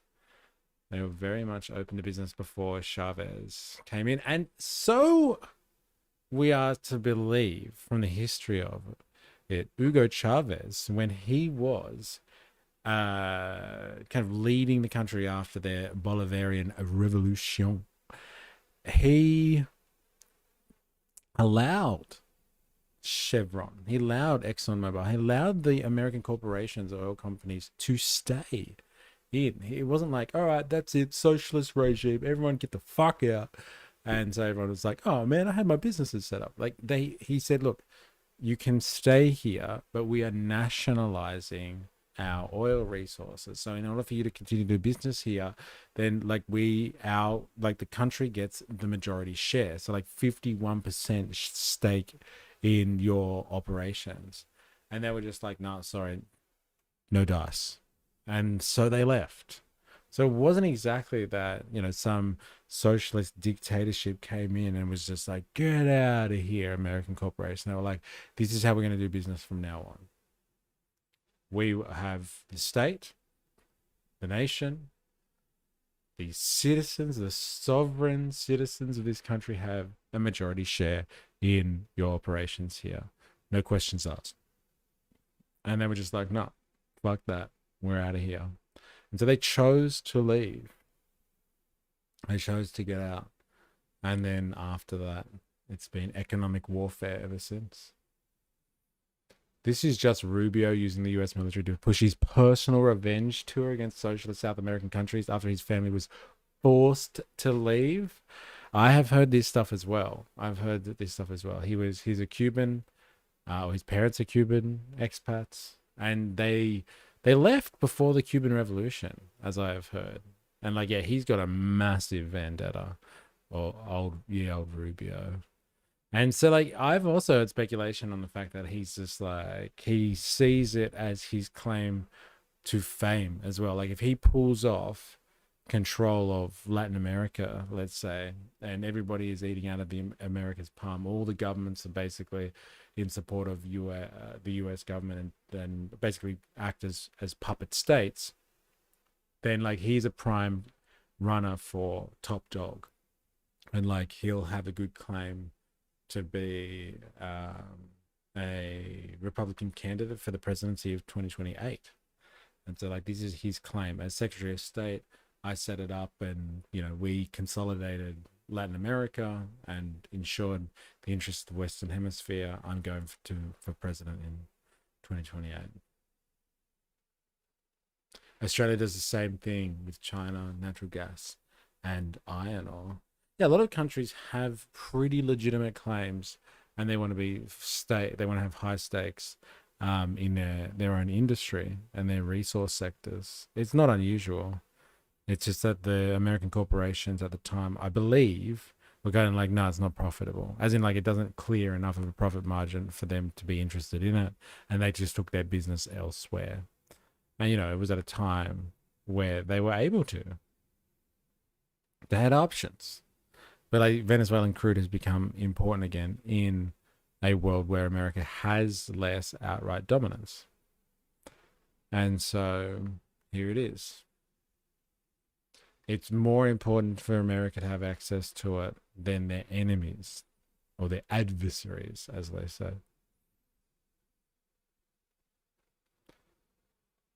President of the United States out. Supreme Leader of the United States in. Australia, public-private partnership. American special. Sounds like more toll roads. Land value release. Yeah, public-private partnership. Yeah. It's an interesting idea, isn't it? We need this. It's critical. But we also need a private entity to profit off it at the same time. So let's let someone leech off the process.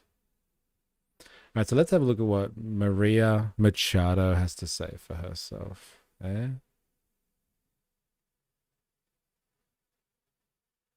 that what we're going to do? I guess. No, actually, they said that, like, if you listen to kind of that report and others, they said Machado, who is that? Maria Machado, who is the, this one here on the right, who is the opposition leader, who won the Nobel in Peace Prize. She has been determined to not be kind of a good option at the moment. And, like, Trump doesn't want to. Now, I think there's something personal going on there because she won the Nobel Peace Prize, but Trump has said, no, she's not the person to do it. And instead, we have, what's her name? The vice president who's now been sworn in. We'll find out. But apparently Machado doesn't have what it takes to be the leader of Venezuela in the current climate. And, like, without the stability of someone that's in the existing regime, let's call it, Machado would kind of turn Venezuela into a place that America is not interested in and won't be able to actually do business there. They actually need Maduro's regime to maintain some level of law and order or stability in the region for it to be successful from a business perspective. So this piece is by CBS. It's, you know, heavily down the mainstream media propaganda pipeline, but it's an interesting piece. It says the CIA analyzed different leadership options for Venezuela after Maduro's ousting. And so, like, they analyze what would be most important for America's interests. Do we go with vice president and like maintain the status quo just without minus Maduro now, or do we allow Nobel Peace Prize winner and opposition leader Machado? And their analysis is against bringing in Machado. So like she's copping it from all sides, poor Machado. And new CBS reporting about a CIA assessment ahead of President Trump's decision to launch what was described as... What a world we live in. We've assessed your resume and you don't have enough experience to apply for an American government puppet. We decline your application at this time and we'll let the vice president take over. It is like that for IS, right? It is exactly like that. You mean what Bibi wrote for Machado to say? Interesting. I didn't know that. Like, what are you referring to there, actually, Jag? I would like to know more. No one American chooses is good enough. Impossible. The people rule. Operation Absolute Resolve. We can now confirm the Central Intelligence Agency was asked to analyze potential political leadership scenarios should Nicolás Maduro cease to be president. It's been less than 24 hours since the ousted leader and his wife pleaded not guilty to federal charges in New York City. National correspondent Lilia Luciano joins us now from Cucuta, Colombia this morning, where she continues to gauge the temperature on the Venezuelan-Colombia border. I believe she has strong ties with Is Not Raul. She's been Is Not Raul sanctioned. No, not sanctioned. Certified. Like with Argentina and stuff like that, like Malay has been like given the green light by Is Not Raul. So you have all these libertarian-esque, like right-wing governments that exist in South America. They're all on the side of the US and Israel there. They represent their interests. And so they're good to do business with and they're able to exist. She did ask Netanyahu to help like 3 years ago. Wow, you have like an encyclopedic knowledge of all this stuff. God damn. Well, Caroline Levitt just said today, President Trump has made it well known that acquiring Greenland is a national security priority for the United States. And it's vital to deter our adversaries in the Arctic region. There's that fucking A word again. Eh? Adversaries. White House Press Secretary Caroline Levitt said in a statement, the president and his team are discussing a range of options to pursue this important foreign policy goal. And of course, utilizing the US military is always an option at the commander-in-chief's disposal. Man, what a fucking world we live in, hey? What a world we live in. You know, that would completely break the world system that we have at the moment. Like, what would Europe do without NATO?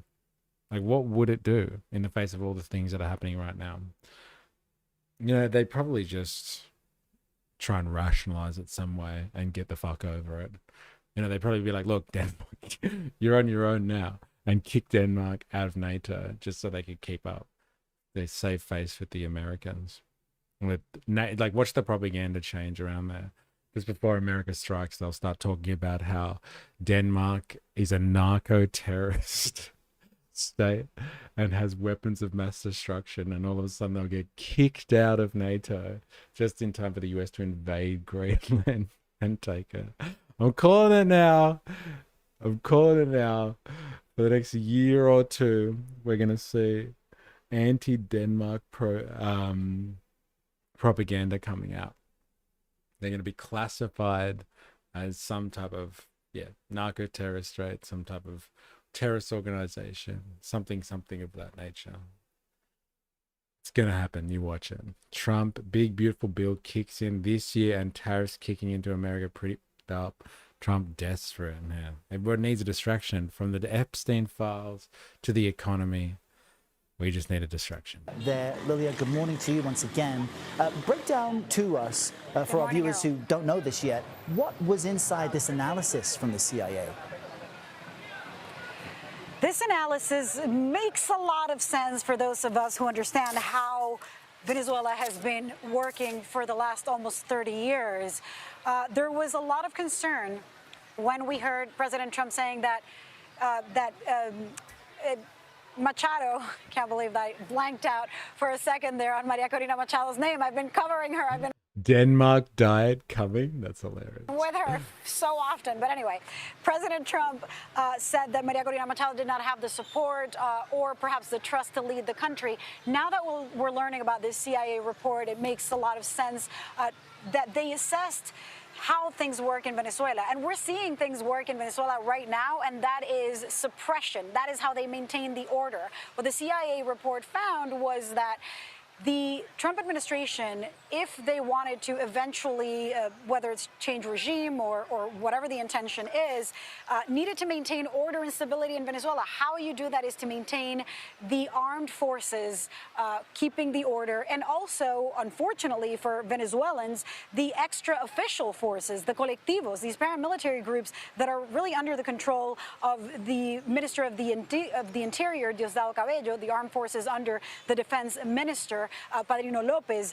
These people are crucial to maintain order in the streets. The opposition has not been in power. Nobody that is not aligned with the regime, with Chavismo, has been empowered for nearly 30 years. So from one day to the next, if you take out these figures, of course, the regime collapses, and then everything can descend into a chaos. So in order to maintain at least some temp. Like, what am I hearing here? Like, objectively, outside of the emotion that they're talking about,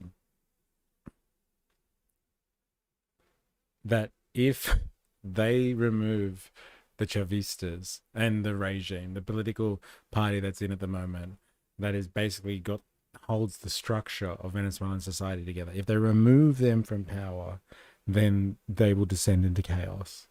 And so, like, that's what they decided to do, was they cut the head off the snake and then just allow the vice president to step in.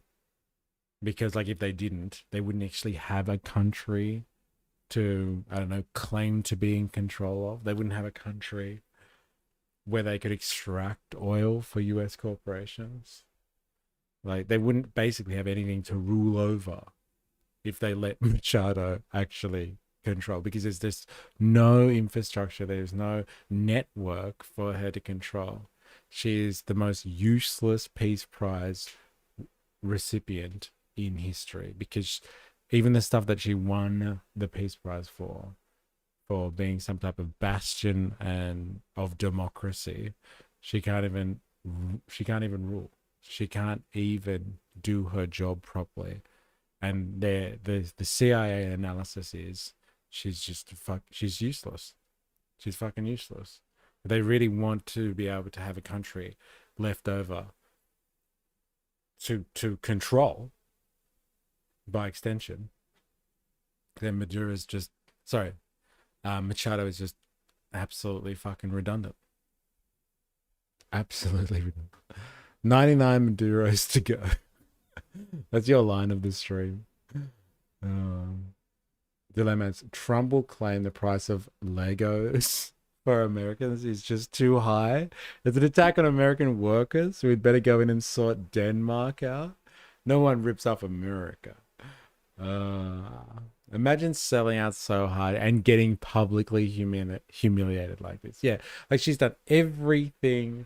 Like she even got the fucking Nobel Peace Prize for being an opportunistic sellout. And then right at the time when you could potentially just get given the mantle, what you've been working so hard for, they just turn around and be like, nah, you're a useless fuck. You are a useless fuck. You've been nice just to look like there is some other option while Maduro is in, but as soon as Maduro's out, no way are we putting your ass in. We'd actually rather have the VC step in. That's what I'm hearing. temporary order.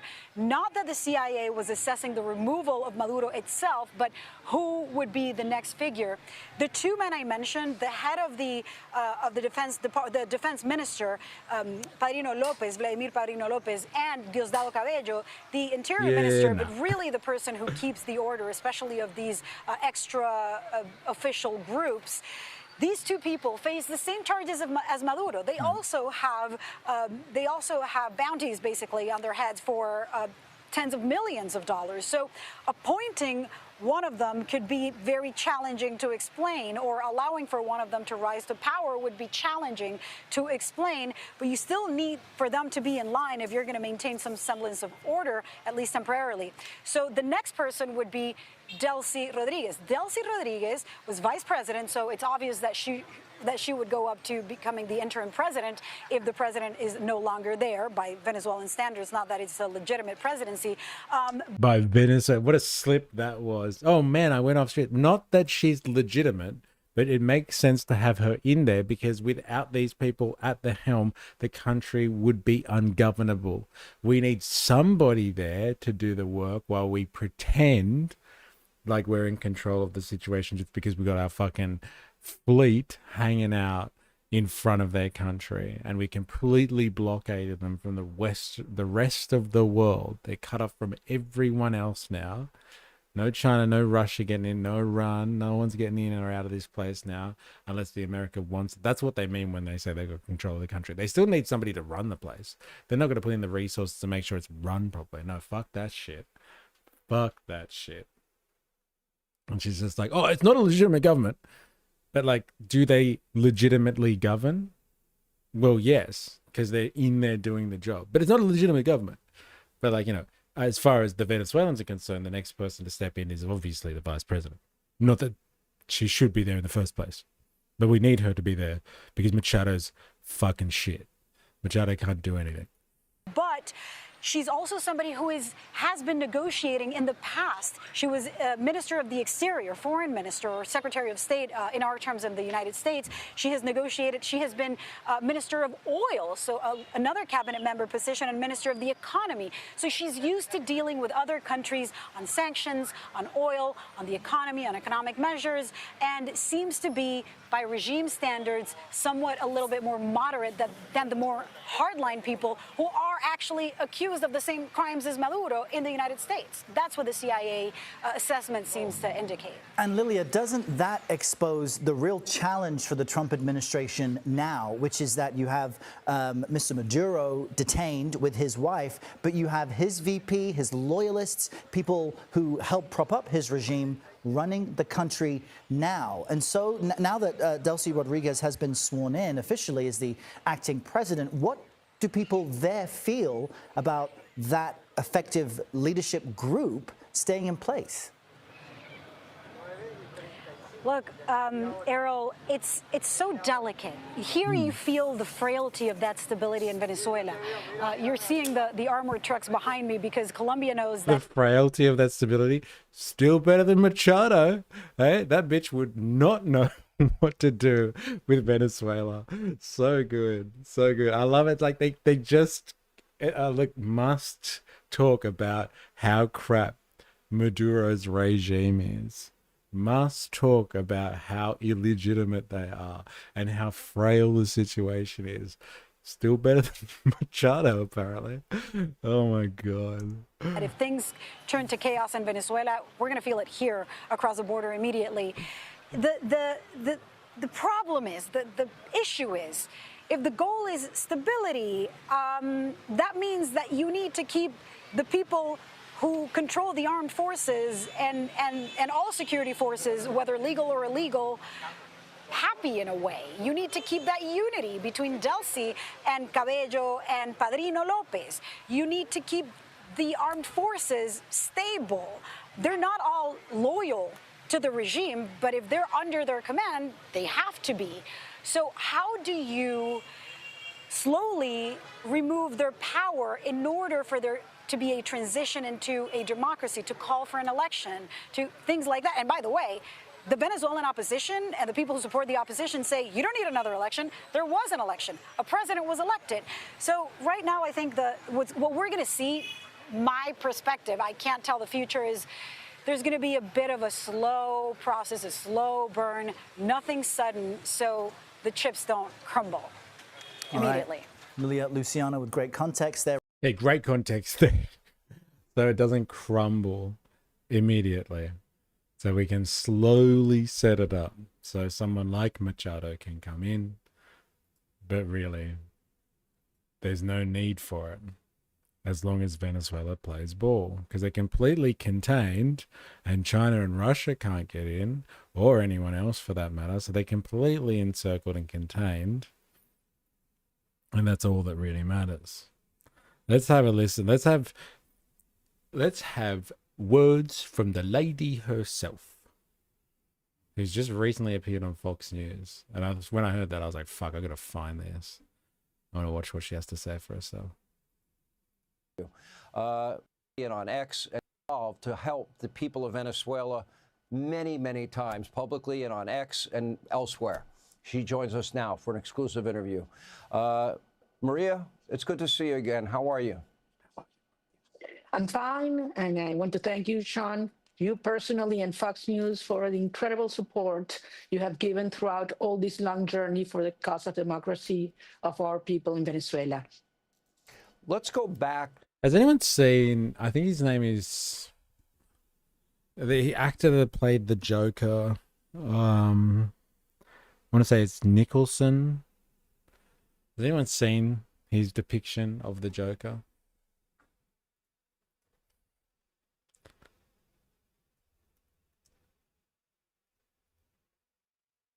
Nicholson, yes. Yes, that's the vibe I'm getting. Yeah, you're getting that vibe? You know what I'm talking about, right? Yeah. It's definitely that vibe. Tell me it's not that vibe, eh? I'm seeing double. Dun, dun, dun, dun. There it is. So good. Oh my God. To 2023, you won 92% of the vote to be the opposition leader. Maduro prevented you from being on the ballot. How was he able to do that? Well, because they absolutely control the judiciary system and also the Ever danced with the devil in the pale moonlight? Electoral Council. So it was a miracle. Everybody told us it was impossible to carry independent elections in a primary process. And we were able to bring the country together to carry these elections organized by civil society with millions of people participating. And the fact is that cowardly, he feared us, he feared me, Maduro, so he thought that by banning me, he would stop us from winning. But exactly the opposite happened. Edmundo González Urrutia standing in my place, and we moved all around the country and managed to bring a country together and defeated Maduro by a landslide with incredible, under extreme conditions, unfair conditions, Sean. Well, that was the person that replaced you and that you're very close to. But let me... Machado, you want to know how I got these scars?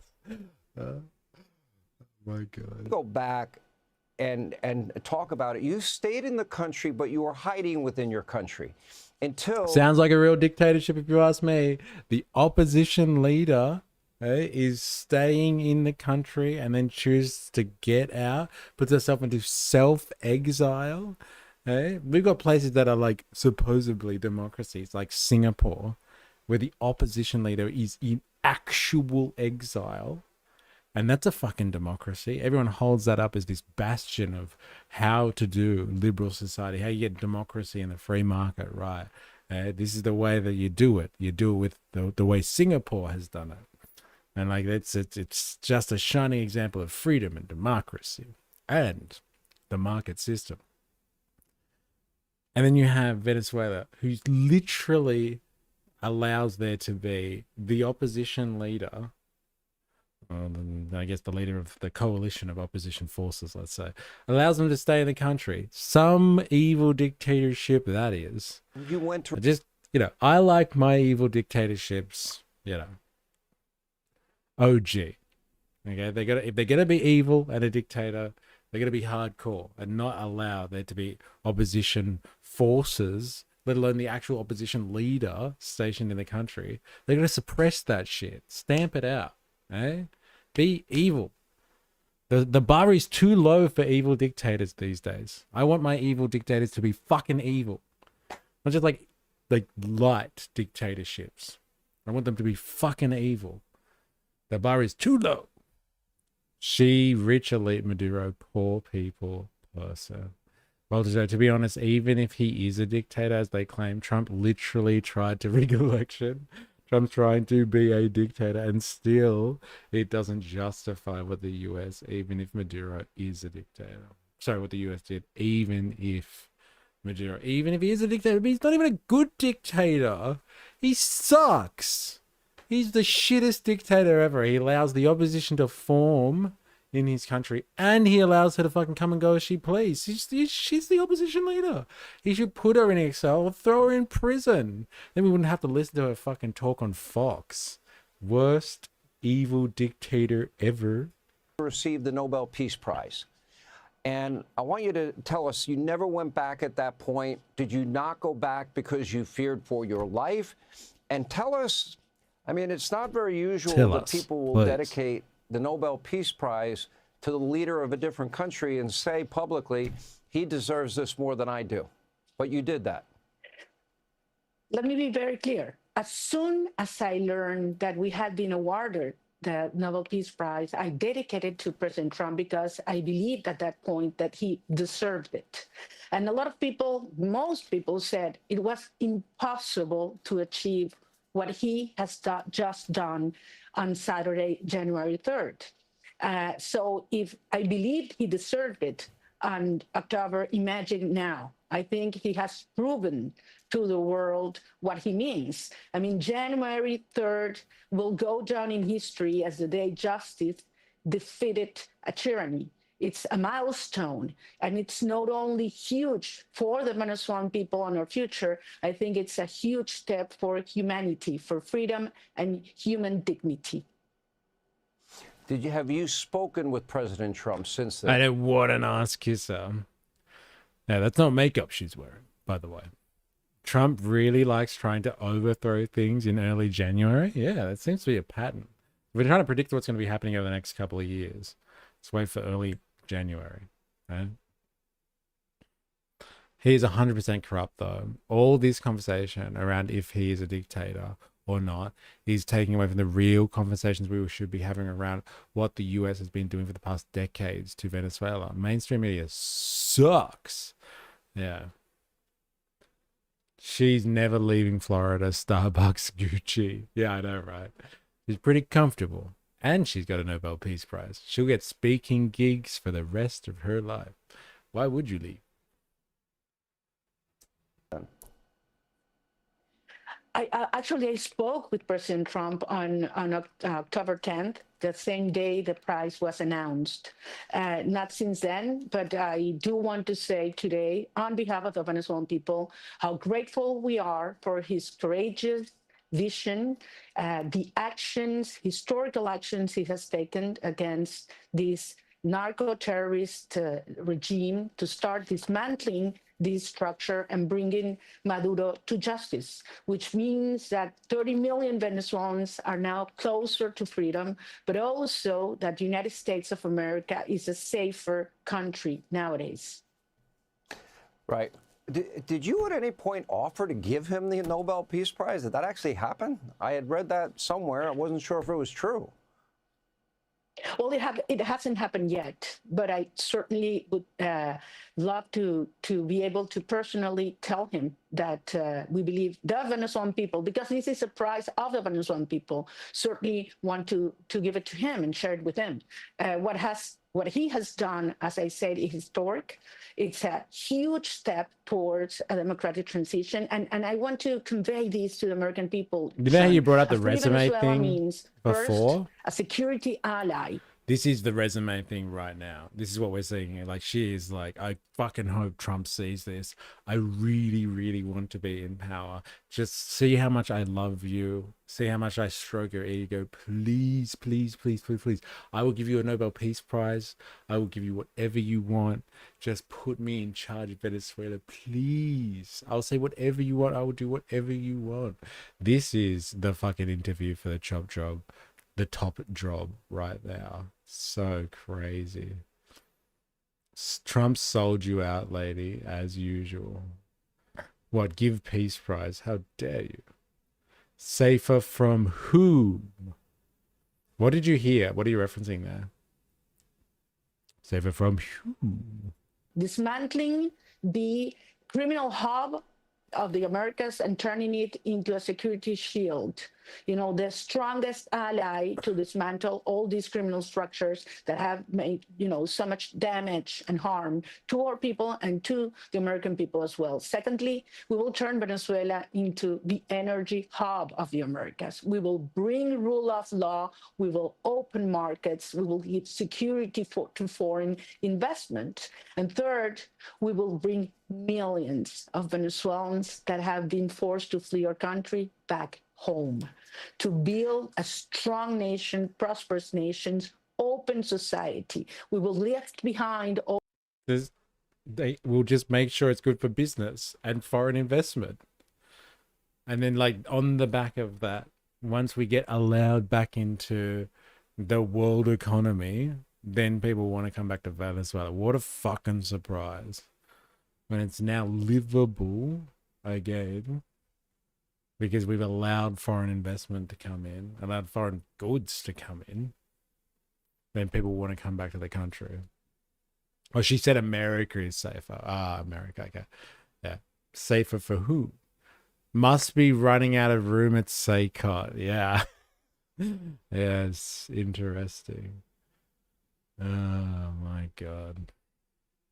All the destruction the socialist regime, criminal regime, has brought to our people and turned Venezuela into the main ally. Well, she's of the not United wrong. States She's in not Latin wrong. The fact that they would had the audacity to bring in a bunch of fucking commies in was the thing that enraged the Americans and brought hell down upon them. They shouldn't have bothered to have their own style of politics.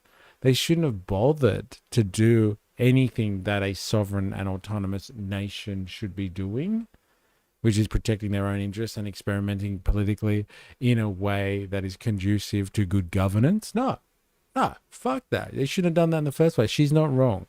They shouldn't have fucked around with socialism. They had no right to do so in a world where America is the rules-based order. She's not wrong. The socialist experiment was a bad idea because America was never going to let it happen. It was never going to allow it to flourish, and it would do whatever necessary to put pressure on it. She's not wrong. National sovereignty, how dare you? Take out one criminal structure and install a different criminal structure. Trump admin has proven to hate anything labeled as socialist communist. This admin won't set up anything that'll benefit the people or corporations. Trump's been taking away American workers' rights. He won't give worker rights to another country. Yeah. Or access to, their fucking resources, I guess. Right? Am I right? America. You also offered reparations to Laken Riley's family and other families that have lost loved ones because of Tren de Aragua. Now the question is, when do you believe that you might make your return to Venezuela? Meanwhile, do you feel in safe? socialist Australia. It's so good. See, this is how you know that, like, when you hear people at the rallies and stuff like that, they're just like the dirty communists, the evil socialists that control this country. If we were socialist or communist, we would have been taken out by the US by now. we'd have had heavy sanctions, and somebody would have flown in and like picked up one of our leaders. There's a few politicians I know that they could pick up and they could do it for free if they really wanted to, but you know, it's never the ones that you want them to take. But yeah, that's the test. If anyone tells you that you live in some evil communist dystopia, just ask yourself, have you been sanctioned by the US yet? Like heavily sanctioned? You're not really a fucking communist. Yep, Trump never said democracy once. He said oil 100 times in his press conference afterwards. Yeah. Safe in doing so. And when you get back, obviously there has got to be stability. And I would assume, and the president has said at the right point, when there's security, that in fact the Venezuelan people then will govern themselves. Are you okay with that transitional plan? Well, first of all, I'm planning to go back to Venezuela as soon as possible. As I've always said, Sean, every day I make a decision where I am more useful for a cause. That's why I stayed in hiding for over 16 months, and that's why I decided to go out, because I believed that at this moment I'm more useful to our cause, being able to speak out from where I am right now. But I'm planning to go as soon as possible back home. Secondly, what we're seeing right now in the last 24 hours is really alarming. We're seeing an escalation. Just today, an executive order signed by Maduro the same day he was ousted and he was detained. Imagine that, of external commotion has been published. And it mandates persecution and detention of every Venezuelan that supports President Trump's actions. Just today, 14 journalists have been detained. So this is very alarming. This is something that has to be followed carefully, I'm sure, by the United States government and by the Venezuelan people. And certainly we believe that this transition should move forward. Delcy Rodriguez, as you know, is one of the main architects of torture, persecution, corruption, narco trafficking. She's the main ally and liaison with Russia, China, Iran. What, what you say, torture and persecution? Like, what are they talking about when they come up with this stuff? Like, I know we investigated before, we're trying to find links to, I don't know, the election that they stole, and like there's this claim that they're, you know, suppressing people violently, suppressing Venezuelans. Like, where does the torture one come in? Like, are there stories of Nicolás Maduro's administration torturing Venezuelans? Like, where does this all come from? Or is it just outright lies? They've got a story and they're just saying it. It's just like, yeah, fuck them. Let's say that they torture people. Let's say that they, you know, kill people and eat the remains. Like, who cares, as long as it makes them sound bad and justifies what we're doing. Like, where do they get this stuff from? He was kidnapped and people killed, and Israel doesn't do that and more. Yeah, I know, right? Yeah. Yeah, so it's definitely not a moral question, because if it was, like, people would be very in difficult positions and trying to explain all of this stuff, right? I did read that they were violently cracking down on protesters. Okay, fair enough. Dun, dun. We finally got a hit somewhere. We finally got a hit somewhere of why there's such an oppressive regime. It's conflation. There are stories about active drug cartels. So they're making him out as the head of the cartel. It's just a lie. Yeah. But like the torture stuff, so like, is that what it is? Maybe there are, like, you know, like some crazy crime stories out there, or stories from organized crime activities where people have been tortured and captured and all that sort of stuff, and they're just like, well, as he is the head of the Cartel de las Sols, then, you know, we can now say that all the torture, all of the, like, the violence that happens in Venezuela is attributable to him. That actually makes sense, actually. That's why they've classified him as the head of the cartel. Free Palestine, free Maduro now. Yeah, that'll go down well. Yeah.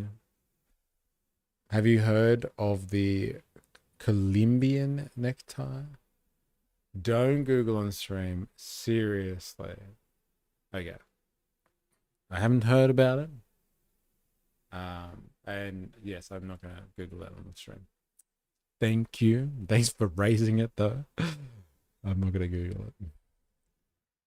Certainly not an individual that could be, trusted by international investors, and she's really rejected, repudiated by the Venezuelan people. So we move forward, and as you mentioned, and we won an election by a landslide under fraudulent conditions. In free and fair elections, we will win by over 90%. See, this is what's weird, right? Like, if you take it on face value, what we looked at before from these, organizations that are supposed to see if elections are conducted fairly or not, what they did say was there was no transparency and the count was not allocated properly. Like, it didn't say where the votes were coming from. So it's either one or the other. They can't have it both, these people. Is it the elections were wrong and not done fairly, or is it that she won? Because it can't be fucking both at the same time. Because if the elections were done wrong and are illegitimate, then she can't stand there and say that, like, she won. If they're fucking illegitimate and they were done incorrectly, then any election result that says that she has won an overwhelming majority must be pure bullshit. Must be completely baseless. But if it is the fact that she thinks that she has won the election, and like by an overwhelming majority, then the election is legitimate, and it's just being like kind of suppressed and pushed aside by the Maduro government. It can't be both of those things. Like, it's either it was a legitimate election that has been stolen or ignored, or it's like completely, it's just a complete fuck up. It's a complete farce. And so, like, any claim that she has to have won by some overwhelming majority is just completely baseless. Like, why? Like, how do they marry all of this stuff up? The acts of torture they're alluding to, right? That's the necktie thing. Yeah, crazy drug cartels, rogue military leaders, all Maduro's fault, created by CIA most probably, yeah. Stuff like that. Not just that, though, yeah. The Colombian necktie, not to be confused with the Peruvian necktie, because there's a big difference. LOL. All not safe for work stuff, I'm assuming, so definitely not looking it up. Trump 2020. These are illegitimate elections that were stolen, but I really won. Trump 24. These are illegitimate elections, but I won anyway. She's taking notes, dude. Yeah, it's so good. Oh my god. Oh my god. Oh my god. This woman. I guess she got to say something, right? Because she's being fucking humiliated.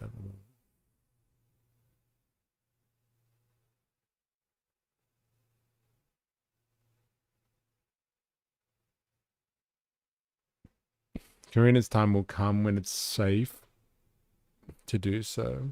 This woman could be the ticket to a peaceful government in Venezuela, as well as stopping the flow of drugs from South America. I'll never forget, I woke up to take dogs out about 4 a.m. and I was like, what? Well, some intellectual stuff going on in there in the Fox News comments section. All right, gotta watch this guy. I love this guy. I don't care what you say about him. Fuck you if you don't like him. But he is just the bomb. Where is he? He's so fabulous. He's so fabulous. There he is. My mate, Stephen Miller. What a sick dog. So a source... Look at him. Look how happy he is. When have you seen Stephen Miller smile like that? Normally he's on the fucking defensive. Even when he's being interviewed by like Fox or something, he's like, no, let me finish. I will talk. And like, look at him. Look how happy he is. He's so good. I hate this guy. Oh, come on. He's fucking fabulous. And he's entertaining as fuck. Absolute slime ball though, right? Like, you could not trust this guy as far as you could throw him. But my God, like, he's fabulous, isn't he? Pee-wee German, you. Oh, man. I'm just thinking about Prince music from Jack Nicholson Batman movie now. Damn. That's who Machado will be referred to as in the stream. The Joker. Machado. All right. This guy's going to give us the rundown. Stephen Miller.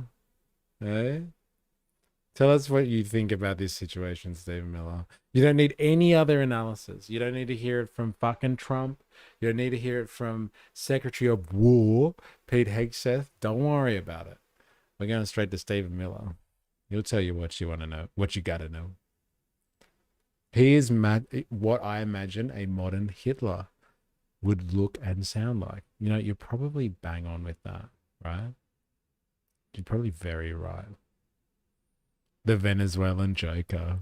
So a source briefed on the Venezuelan operation told me that a handful of American troops sustained bullet and shrapnel wounds, but none are life-threatening. Can you share with us how serious any injuries to American service members might be, and also any information you can tell us about any Venezuelan civilian casualties? Yes. Well, let me take the second part first, which is that I love how he holds himself. Overwhelming share of casualties and fatalities that were inflicted were against the Cuban guard that had exerted control over the people of Venezuela. So what many don't realize is that for years, the Cuban guard have exerted control over the Venezuelan people. Remember that. The Cubans were actually in control of Venezuela. This is an interesting claim. Maduro stayed in power through an illicit deal with Cuban communists to provide his security because he didn't trust his own people to keep him safe. That is how much he was hated inside of Venezuela. So what our special forces encountered when they did that daring midnight assault into Caracas were armed Cuban guards, and they sustained... That's pretty much what he's saying, right? He goes, what civilian casualties? That's pretty much what he's saying. Like, they were Cubans. They weren't even Venezuelans. Massive numbers of casualties. I can't give you an exact number. The numbers that you've seen in terms of the Cuban guards publicly reported are probably lower than the actual number that were killed. To your first question, no, none of the, at least as I've been briefed, none of the injuries are life-threatening. Everybody is stable. And it just underscores the remarkable skill, precision, courage, and capability of our special forces.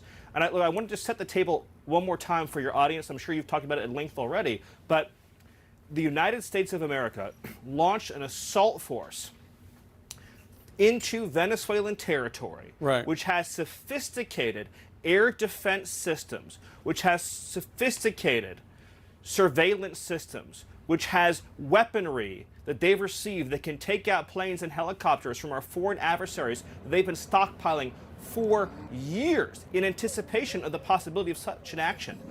Maduro was staying in a military fortress. In other words, since the United States had started amassing this armada under military fortress, and we broke into that fortress and we took what was ours. Maduro. President Trump's leadership and direction, he'd increasingly narrowed the scope of his own movement. He was sleeping in a fortress. And so we flew into Caracas. These special forces engage in direct gunfire with elite Cuban guards, and every single kill was an enemy kill. So there were no civilian casualties? Well, I didn't see any reports of any civilian casualties. But my point is that in this raging gunfire battle that took place, the point that I'm making to you is no Americans were killed. Because of the planning, skill, and preparation, the enemy sustained massive losses, Yeah. Not one of our assets was lost, not one of our people was lost. So let's talk about what next. Delcy Rodriguez was formally sworn as Venezuela's acting president this afternoon. She was the vice president. She described the U.S. intervention as, quote, without a doubt, Zionist in character, unquote. I'd argue if it was so easy, then he wasn't in a fortress.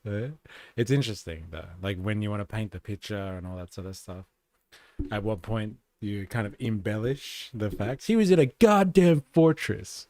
They had the best weaponry available to Venezuela.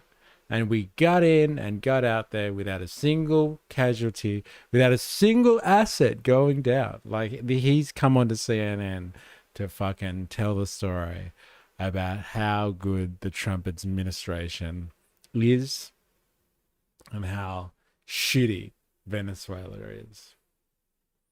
I didn't see any reports about civilians, just enemies.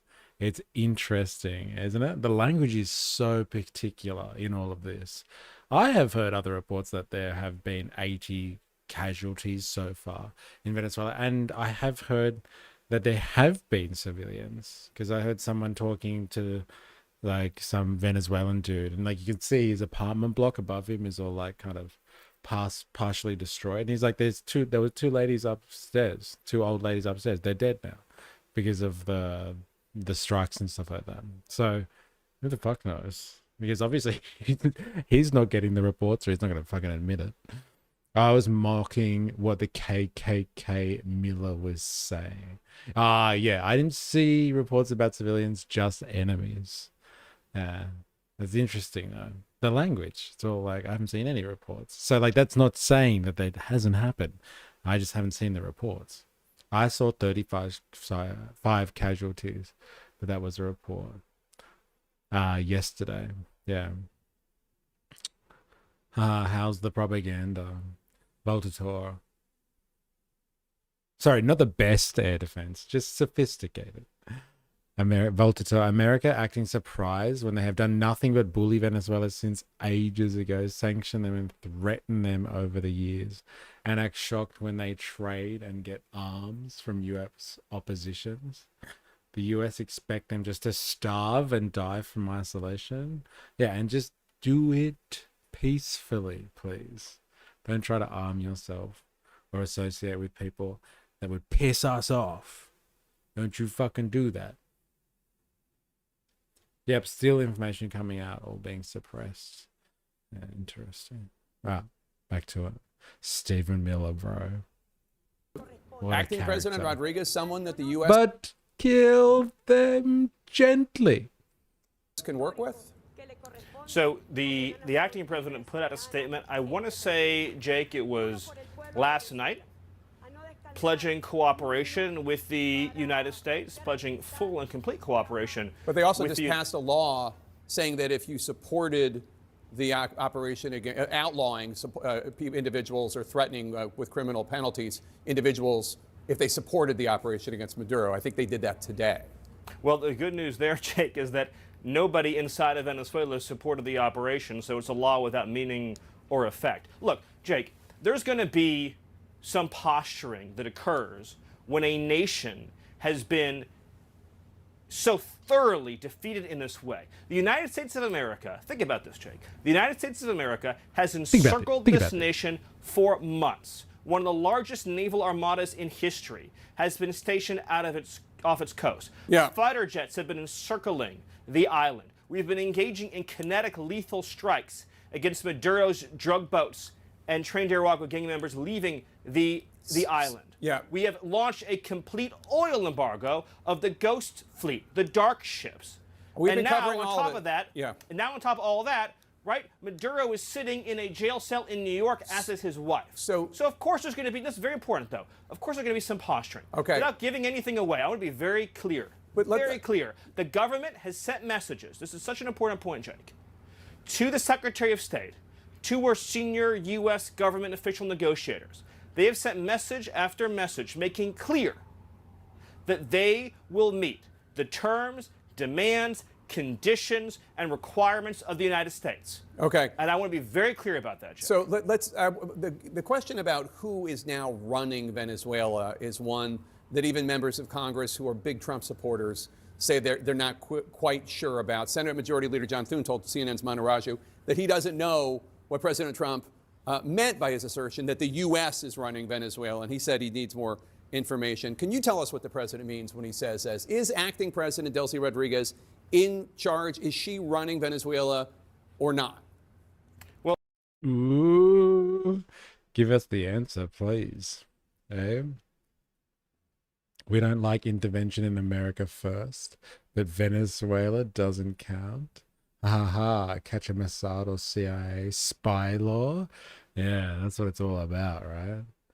Who's been the accomplices and allowed this to happen so this guy could brag about it in front of the White House. All right. What the president said is true. The United States of America is running Venezuela. By definition, that's true. Jake, we live in a world in which you can talk all you want about international niceties and everything else. But we live in a world, in the real world, Jake, that is governed by... You can talk about international strength. niceties if you want. Like, insert actual meaning. You can talk about international law. And he's like, but we're talking about the fucking real world here. Eh? The real world doesn't work like this utopian fantasy of international law. Wake up to yourself, Jake. That is governed by force, that is governed by power. These are the iron laws of the world that have existed since the beginning of time. But in terms of day-to-day operations in Venezuela, that is acting President Rodriguez, right? It's not some sort of American emissary. No, what I'm saying is, we'll keep going here, Jake, so I want to say what I'm saying and then you'll follow up. But what I'm saying is just one level above that, which is that by definition, we are in charge. Because we have the United States military stationed outside the country. We set the terms and conditions. We have a complete embargo on all of their oil and their ability to do commerce. So for them to do commerce, they need our permission. For them to be able to run an economy, they need our permission. So the United States is in charge. This is like, you might hate listening to this guy, right? They're like, fuck you, get some information coming out. He's not wrong, is he? Like, they literally control what Venezuela is doing. They don't need to be inside the country for that. They have got them blockaded and they've got their airspace fully under control. And so, like, no one's getting in and out of Venezuela. The economy is completely fucking at the behest of the US. And so, like, they actually, like we were saying before, like, Machado is a completely useless player in this sense. Until they've figured out a way to run the country internally where you can just set and forget a character like Machado down, they do need Maduro's regime and people that know how to organize the country and continue what Maduro was doing. They need it. They need it. And so, like, what he's saying is, like, we have got Venezuela completely contained. We are in control in that regard. As long as there's someone in there that's, like, keeping the country moving, outside of that, they are completely under our control. And so I guess it just comes down to a point of interpretation. Like, as soon as Trump had said that thing the other day in the press, and they were like, we're in control of Venezuela now, and like everyone ran away with that, like the US was literally going to somehow go in there and start governing the country and, like, you know, signing all the paperwork, making all of the decrees, swearing in the legislation, changing the constitution. No, they don't need to do any of that. They already control everything that happens outside of its borders and above its airspace. And that is literally a form of control. And it's just ironic, isn't it, that they need Maduro's second in charge to keep it going. Because they don't want to get their fucking hands dirty. And they don't want to put Machado in because she'd just fucking make it impossible for them to get any benefit out of Venezuela. So crazy. Voltaire, after Epstein, they really do believe that they can do whatever they want and no US institution can stop them or any other country, since the US capital is inside every other country. Like to see them do Colombia and Cuba. That will be fun. So many wars. Well, they're pretty emboldened at the moment. You can hear the rhetoric. And I think that what is happening is, like, Greenland was really on the back burner last year. Like, you know, you heard about it here and there, but it was hard to get information on it. But now all of a sudden everyone's talking about Greenland. And I think, you know, people like Trump and the boys, Stephen Miller, Rubio, fucking Hegseth, they're all sitting there just like, you know what, we could fucking pull this off, you know. Like, we have done this to Venezuela. No one really gives a fuck. Actually, they're justifying it for us. So, like, maybe we should, go for ye old Greenland. Make it next. Like, bump it up a bit. Well, people are talking about, like, Cuba and Colombia, maybe fucking Nicaragua. No. Let's go straight for Greenland. Like, we all want Greenland, right? We're all cool with that. Let's go straight for fucking Greenland. Let's do this. America coming back in body bags would end Trump administration. Yeah, it's an interesting point. Like, they really had to make this one successful on those terms. There's definitely, like, they can really speak about this with complete impunity now because of that. But, like, if there had been casualties, then, like, they would have had a lot to answer for.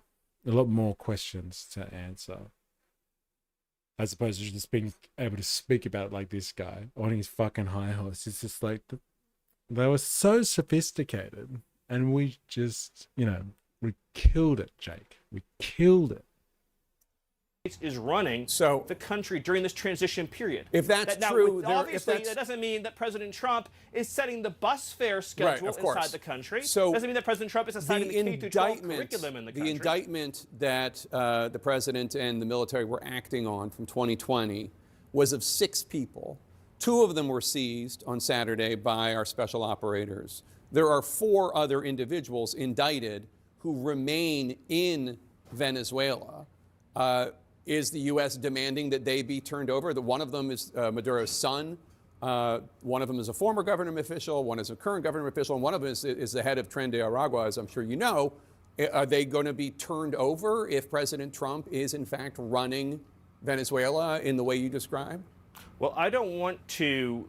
Obviously, you know, what we have to balance here, Jake, which High and mighty smug nerd. He's got that vibe to him, doesn't it? I think you more than most understand.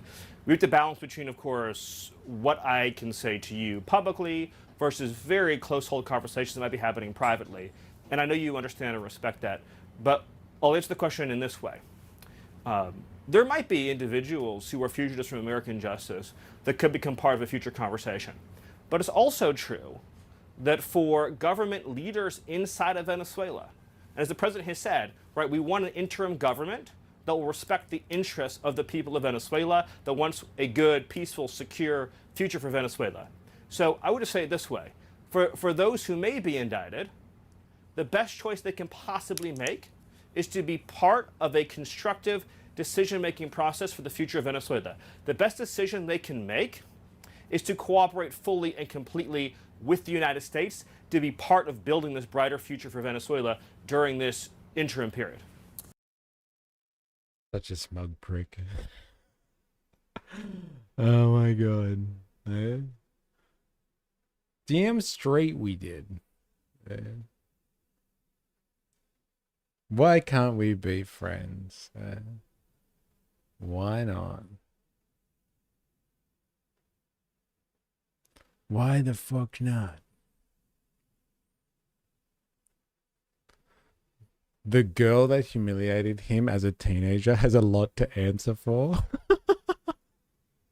That's the best comment. Oh man. Yeah, whoever fucking pissed him off. Too funny. It's fucking hilarious. That's the best comment ever. I thought this was an SNL skit, but I didn't hear the laughing. What island is he talking about? He said island 3 times. What am I missing?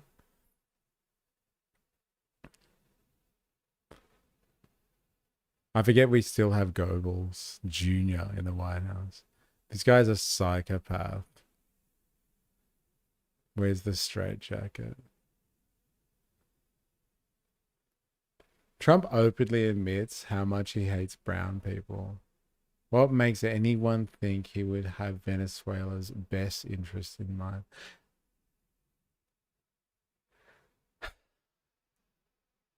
But like, Venezuelan interests equal American interests. If Venezuela does well in the way that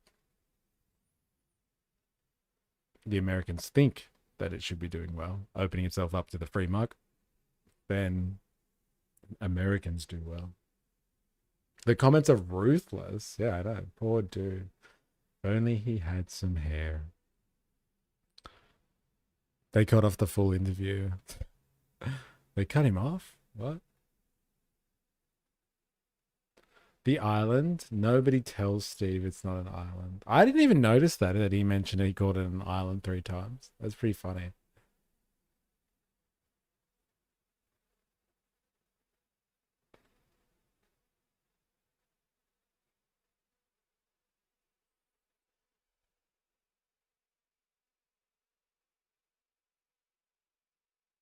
Crazy. Well, the American elite are raking in cash, but there are millions struggling to make ends meet. How dare you? Are you making a claim there that the current system, potentially a capitalistic system, benefits the few at the expense of the many? And when times are a little bit tougher, these many millions are thrown to the wolves to struggle while the elite continue to live in their wonderland? What a crazy claim that is, Jack. How dare you? All right, we're going to have a quick break, and then we're going to be back with some more. So please don't go anywhere. If you're watching this on the YouTube, then make sure you have hit the like button. If you haven't already, it does help with the algo. And if you're watching it on Twitch, then I guess keep doing what you're doing. You're doing a great job. But yeah, we will be back. Oh, Jet B's in the house. No way. Happy New Year. If the US take over Greenland, the ice raids are going to involve a lot more actual ice. So what an introduction to the new year. It's good to have you. Don't forget to subscribe and hit that like button. That's right. You tell them from Twitch World how to do things. You tell them. All right, we will be back. Give us a couple of minutes. Don't go anywhere. Dun dun dun.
Let's do this. We're back.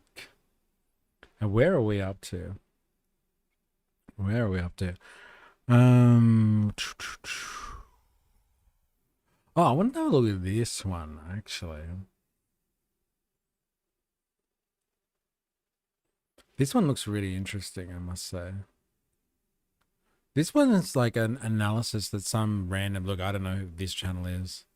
I'll show you. But like he's done an analysis of this from a petrodollar perspective, which I know we spoke about before. It's like not a new version of analysis. But these guys called BRD Code. BRD Code. I don't know. 500,000 views. It's been going off. Old BRD Code lately. But yeah, this one's an alternate explanation. The end of the petrodollar, the real reason for the Venezuela raid. So let's have a listen to this. And like, I'm going to have to stop and fact check stuff as we go. Like, I'm not much of, I don't know, a petrodollar expert. But I know there's a few people here with some strong opinions on it. So roll up for the mystery tour. That's because we don't have an algo here, so we can't do shit to help it. Twitch is all spoke and wheel. All word of mouth marketing. Yeah. But yeah, so like let's have a listen to this. What? No one here has a strong opinion. Yeah, I know, right? Yeah, let's have a listen to this. I think this guy gives an interesting analysis. He's also like older. So like, you know, he's probably had some time to stew on this type of stuff and international relations. So yeah, let's have a look here. If you turn on the television today, and he's got a if European you turn on accent. the television today, you will see the same looping footage. You will see helicopters, you will see special forces, you will see the dramatic extraction of a Latin American leader. The media is calling it a victory for democracy. They are calling it a restoration of order. They are analyzing the tactical brilliance of the raid and the political fallout in Washington. But as always, they are showing you the circus so you do not look at the bank vault. What happened in Venezuela today was not a political operation. It was not about human rights. It was not even really about Nicolás Maduro. It was a margin call. To understand why the United States just took the extreme risk of launching a military operation in South America, you do not need to look at the polls or the Constitution. You need to look at a much more boring, much more terrifying chart. The United States Strategic Petroleum Reserve. For the last 3 years, the United States has been draining its emergency oil tanks to artificially lower the price of gas. They have been selling the family silver to pay the rent. What? What's this about?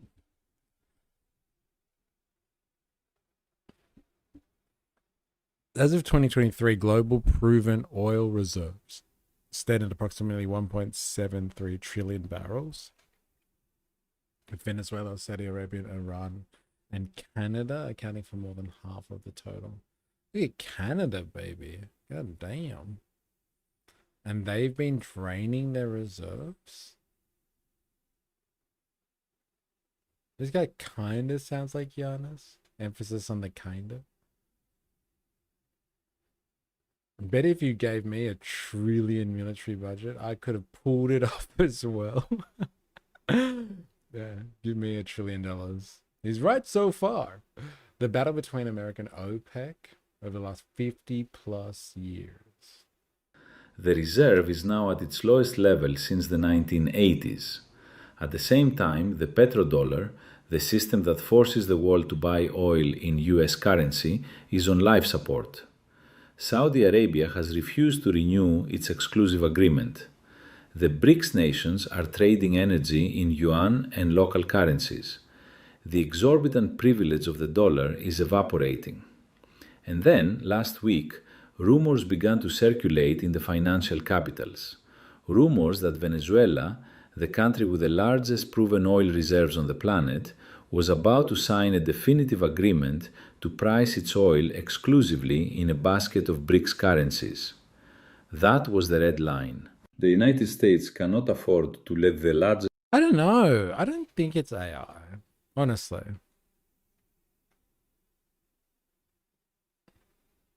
Why, is it because he's so monotone?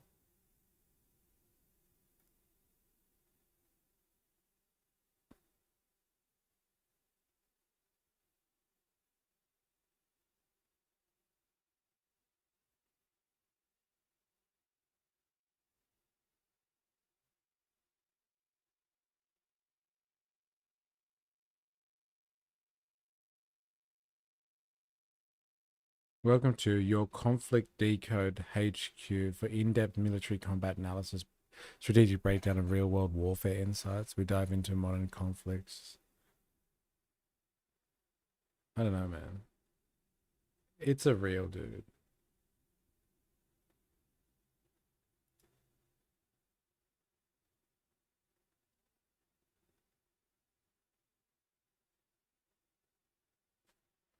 Saddam started trading oil in euros. Look what happened. Gaddafi started trading gold in gold.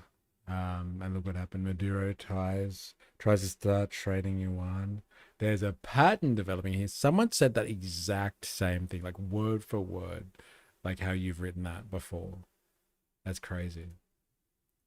If you turn on the television today, you will might actually be the sign a definitive agreement to price its oil exclusively in a basket of BRICS currencies. Is that true? That was the red line.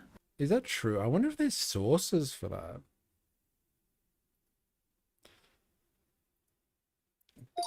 Has Venezuela just recently signed some agreement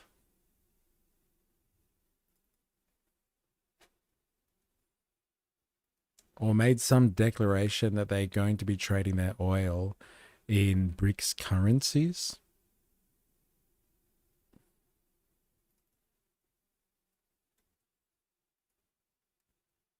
Very brief response. Please provide sources.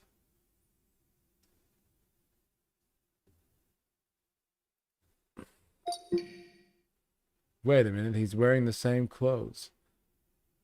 Yeah, every single time. Wait, you reckon he's AI? Maybe.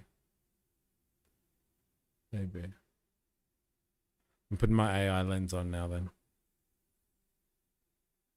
Well, yeah, companies and banks want trade in US dollars because it benefits where the capital gets siphoned to, projects the global value of their capital, projects the yeah. And like more than that, like if world trade is done in US dollars, then people always have demand for US dollars. And so the US can continually go into debt and people will still want to buy the currency.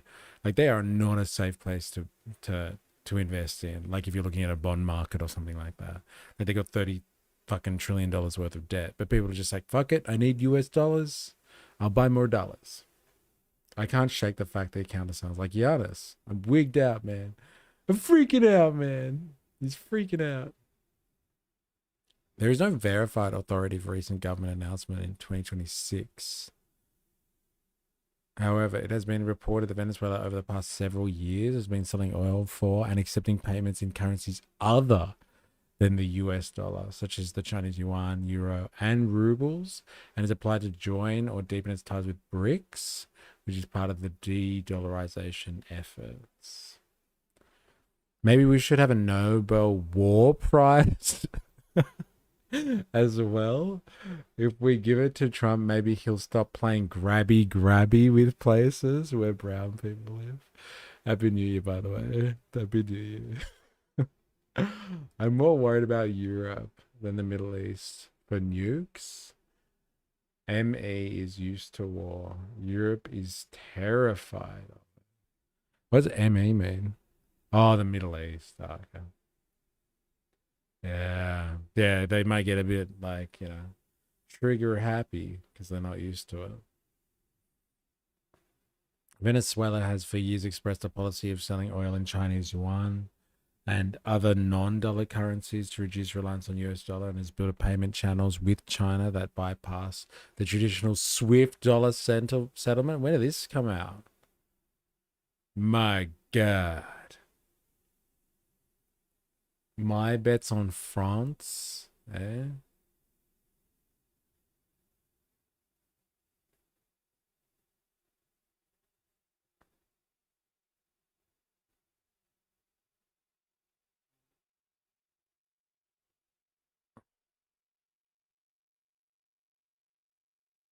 Fourth of the 1st, 2026.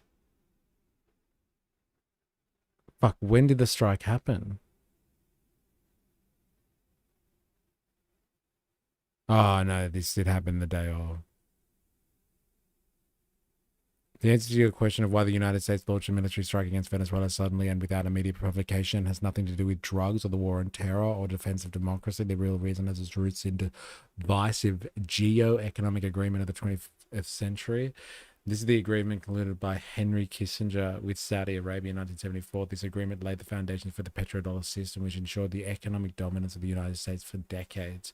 The essence of this agreement was simple. All oil in the world would be sold exclusively in dollars, and in return, Washington would guarantee military protection for the oil monarchies of the Persian Gulf. Thus, an artificial but permanent global demand for the dollar and America's debt was created. Every country wanted to buy oil was first obliged to acquire dollars. This allowed the US to print money almost without restrictions, financing the military, social programs, and chronic fiscal deficits. I love it when it's so succinct like this. It's well articulated. Venezuela became a threat to this system. The country holds 303 billion barrels of proven oil reserves, the largest in the world, more than those of Saudi Arabia. This amounts to approximately 20% of oil reserves.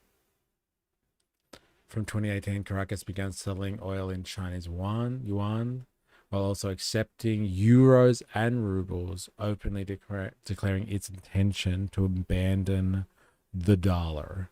Oh, so it has been declaring that it's going to abandon the dollar. Venezuela applied for membership in BRICS and created direct payment channels with China, bypassing SWIFT. I wonder if that's using the Chinese CBD, the central banking currency that they have.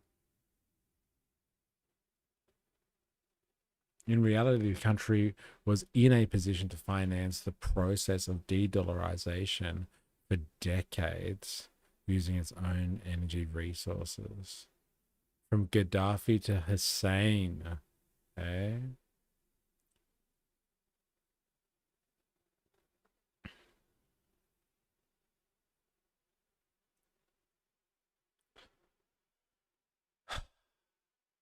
Wow.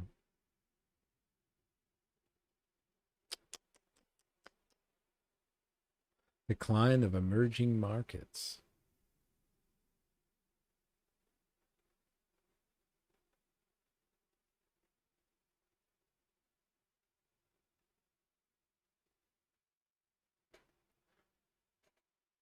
This charms Donald Trump's charm offensive in the Persian Gulf succeeded.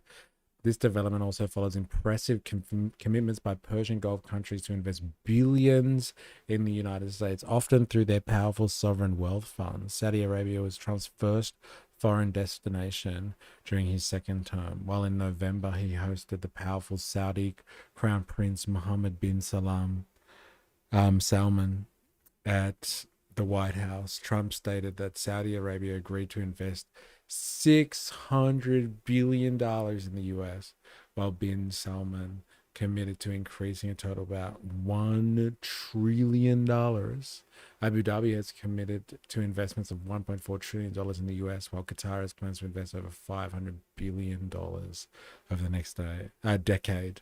Saudi Arabia's public investment fund, with investment companies of $36.2 billion, of which 80% will be directed to the acquisition of the video game company Electronic Arts, as well as Abu Dhabi's Mubadala with a record $32.7 billion, were the two largest investors. Fuck. Man, we're heading back to the mutually assured destruction days. Either to be destruction through brain rot, not conventional weaponry. I guess AI data centers generating brain rot is mutually assured destruction for the environment, though. LOL. They're going to put Maduro in a Greenlandic gulag before he gets disappeared. Like a Russian journalist in the Arctic asylum. Interesting. The dollar is the reason for the strike in Venezuela, not drugs. Venezuela accounts for less than 1% of cocaine in the USA. Not terrorism, there is no evidence. Not lack of democracy. The US has supported regimes without elections for decades. It's a pretty good point, actually. This is about maintaining a system that allows the United States to live at the expense of the rest of the world. However, the consequence may be the opposite to those expected. For countries of the global south, the message is clear. Attempting to exit the dollar system is threatened with military force. And this is precisely what may accelerate de-dollarization, not stop it. Big call. People start freaking out and they start de-dollarizing all too fast for the Americans to go in and attack them all at the same time. Yeah. This might be the straw that breaks the camel's back. The United States cannot afford to let the largest oil tank in the world disconnect from the dollar. If that happens, the demand for US Treasury bonds collapses, interest rates skyrocket, the entire debt-based economy of the West implodes. So Washington had a choice.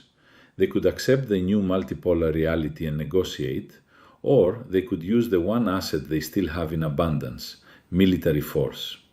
They chose the gun. What we are witnessing is not liberation, it is liquidation. The United States has effectively foreclosed on a country to secure its assets.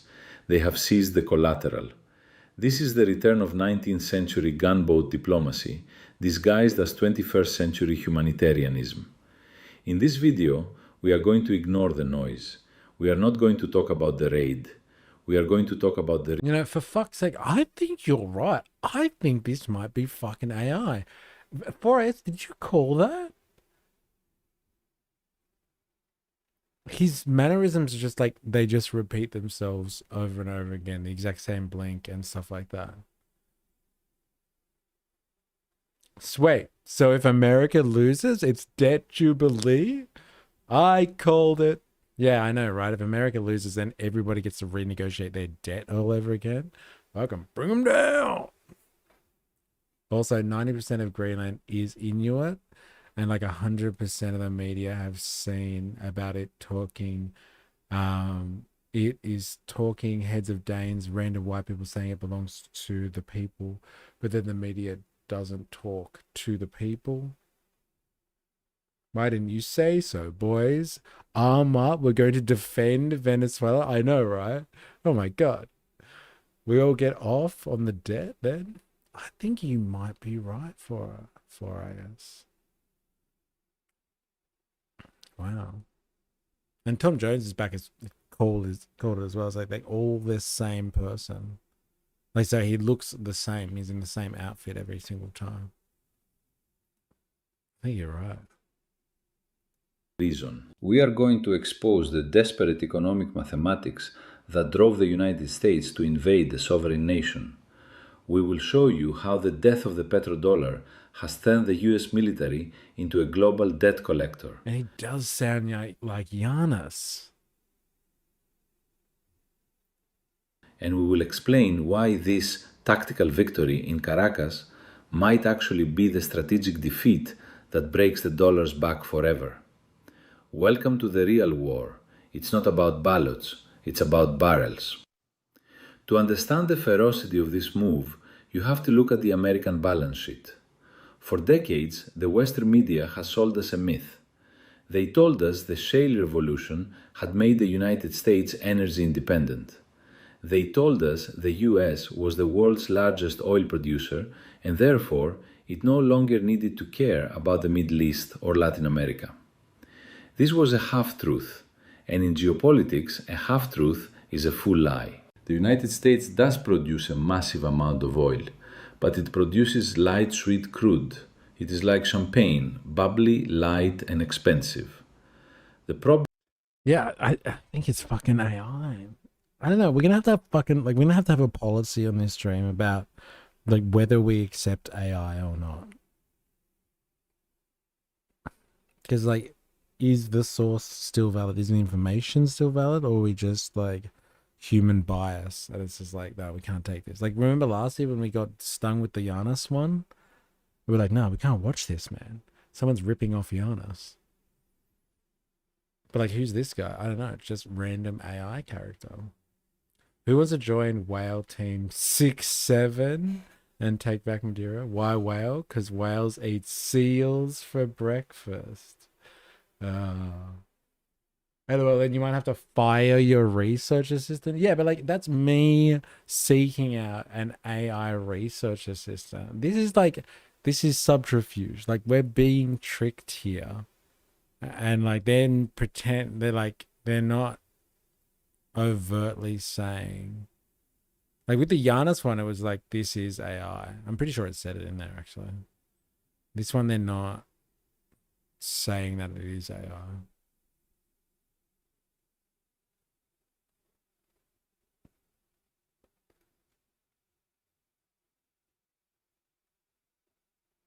Now I'm getting the same feeling I get from other AI videos I've seen, like watching his mouth, yes, and like the way he tilts his head the exact same way every few seconds, kind of thing.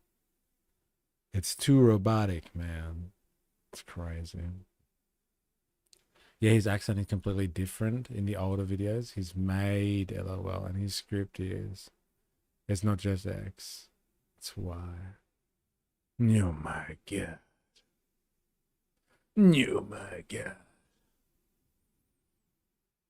But like, does that make it illegitimate what he's talking about? That's the question. If it makes it illegitimate what this thing is saying, then fine. We let the default response.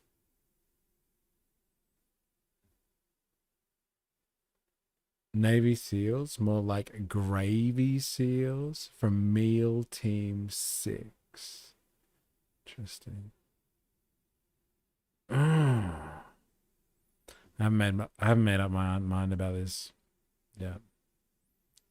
That's it. I'm not watching it anymore. I'm upset. Oh, here's an interesting one that I saw. And I think there's some good points in there. It might be hard for some people to watch, but let's have a look at this one. So Maduro was in federal court yesterday in New York. There's this guy's called Caleb Maupin. I believe it's a French name, but yeah, he's a commie, like from like a proper commie, I guess you would say. But he's also like kind of he's just been described as a MAGA communist. So anyway, he's kind of pissed off about what's been happening with regards to the reaction from America's left, with regards to the Maduro situation. And so it's really short, this one, but just have a look at who he takes aim at when it comes to what's going on with Maduro. I'm here in front of the federal courthouse in Manhattan where Nicolás Maduro is being held. And I want you to look at the rally here. Look at this protest. Now, this is tiny. There's less than 100 people here. And I want you to imagine if Tucker Carlson was here speaking at this rally about the illegal kidnapping of Venezuela's leader. There'd be thousands of people here.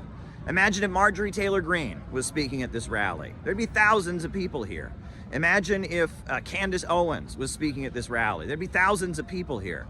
But there aren't, right? There aren't. Instead, there's just a handful of woke communists. Why? Why? Candace Owens opposed kidnapping Nicolás Maduro. Marjorie Taylor Greene opposed kidnapping Nicolás Maduro. Tucker Carlson opposed kidnapping Nicolás Maduro. But these people would never allow them at the rally. Never allow them. because they're Nazis, they're white supremacists. If we had a real anti-imperialist movement in this country, Nicolás Maduro would not be in this federal court. They're Nazis. House. So good. But Brian Becker and Sarah Flounders and the woke people that dominate anti-war activism in this country have done everything they can to keep the anti-war movement isolated. Think about it. Think about how big this crowd could be. Do you remember the Rage Against the War Machine protest when Democrats and Republicans went to Washington, D.C. and came together to oppose the war? Do you remember that? They called it a white supremacist rally. They called the Rage Against the War Machine rally a white nationalist gathering. And then we saw how Charlie Kirk was shot in the neck, and they said that was good, and they celebrated it because Charlie Kirk is a white nationalist. That was their talking point. So the reason that Nicolás Maduro is in the federal detention right now is because these people have refused to build a real anti-war movement that includes both left and right. It's like these wokies in the background over here won't actually show any solidarity with anyone else but a bunch of other woke protesters and social justice warriors. And because they won't show solidarity with anyone unless they're completely down with their rhetoric and share their position on everything with their woke agenda, if they don't agree with the entirety of their woke agenda, they're not going to work with anyone else. And so the movement is diminished. They have a stranglehold on anti-war protests. To be anti-war is apparently just the domain of woke left-wing politics. And so to be right-wing, then you have to be pro-war. You can't be anti-war, apparently, even though MAGA is kind of in that wheelhouse of not wanting America to be involved in any more wars. But like, you know, he's rallying against wokeism, and he thinks that the wokeism is not communism, and he's pretty scathing here. MAGA communist sounds like an oxymoron. Communism or common sense. It is an oxymoron to a certain extent. Like, I think some of the MAGA rhetoric is all about like actually understanding or like taking Marx or communism back to basics, which is like industrializing your own country and understanding the economics of your own country and developing that industrial base again. But like the only part of it like that's like making America great again, making a single country great. As long as that's not kind of a zero-sum game kind of thing, and like you could make everybody's countries great, then like it's not always antithetical. It's anti, you know, globalist. And it's anti, like, you know, transnational bourgeoisie in a way. But like he's not talking about that. Like he hates wokies and he thinks that they've destroyed the left. And like he's right. Like, you know, for a large part, a lot of progressive ideology, which is somehow supplanted onto left-wing politics, when left-wing politics really is simply the realm of economics. Is it about your class interests or not? Is it about helping working people or not? And like, you know, diminishing the power of the capitalist class or the bourgeoisie or the elites. Is like that type of policy is the realm of traditional left-wing politics. And so all the other stuff is just culture war stuff on top of that. And so being progressive, I don't think means the same thing as being left-wing in that context. And so, like, you know, he raises an interesting point. Like, if you go to anti-war protests, if you go to like the Gaza like protests and rallies that I've been to, like it's full of wokies. And like, if you don't align with everything they're saying, then you're ostracized.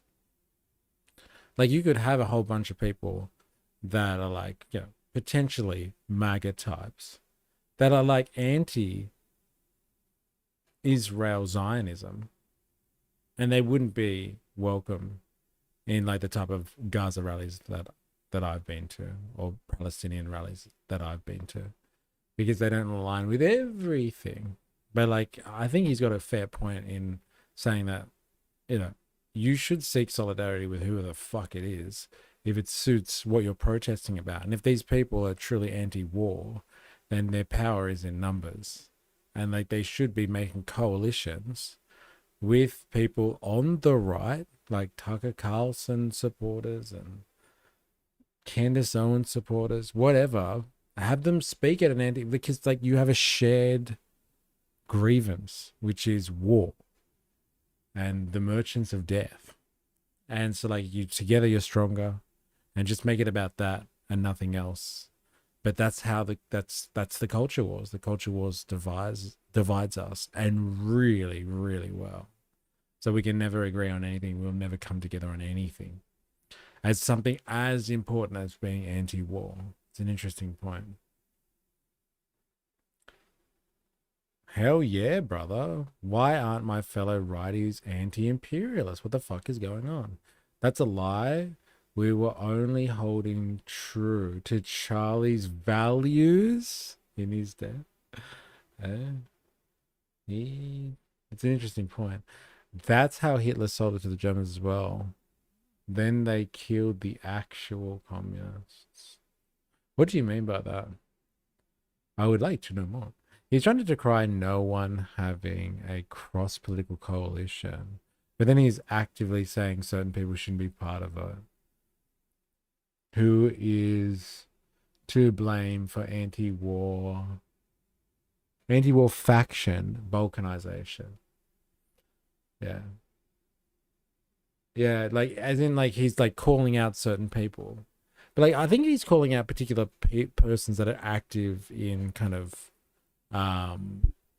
what's the word? Like I guess you would just have to call them socialist communist movements in the US, and they've kind of monopolized like what we have in Australia. I can only use an Australian example, but like in Australia we have the socialist alternative. And socialist alternative is just a complete woke organization. Like they only platform on progressive issues. They don't give a fuck about the working class, in the sense that like you don't see them doing things that really affect working class revolutionary potential. They're not out there like on job sites, on work sites, like helping unions, forming unions, and like agitating for workers' consciousness. But they'll be there anytime that there's any type of like kind of progressive struggle, that type of sense. Like they're all over that with a rash. I'm not saying that they don't do anything well. Like they've been the architects of the recent fallout of the Bondi mass shooting. They have been pressuring the government not to change protest laws. So like they're sticking up for our right to protest, which is fantastic if you ask me. But like, you know, they really just exist as an organization to rally kind of behind progressive issues. They're not a vehicle for working class agitation and building working class consciousness and solidarity.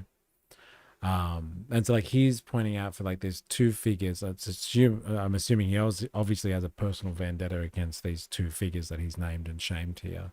And he's like, they are useless people, and they're not looking for any type of solidarity on issues. They just want to split people and say who meets their purity test and who doesn't. And there's a lot of purity bullshit that does happen in these spaces. Your argument is about universalism, fighting against tribalism. But to be honest, people like Fuentes will be anti-imperialist when it's a fight he doesn't agree with, but when it's a fight he agrees with, his rhetoric changes. Yeah, fair enough. Susan Neiman touches on this in Left Doesn't Equal Woke. We have the same thing here now with protest laws and gun laws. It should be the thing that unites the left and the right. I think the protest one could unite the left and the right. I'm not sure about the gun laws one. I don't think there is kind of a unified position on that. I'm just speaking from my perspective. I might be wrong about that. But the protest ones, fucking oath.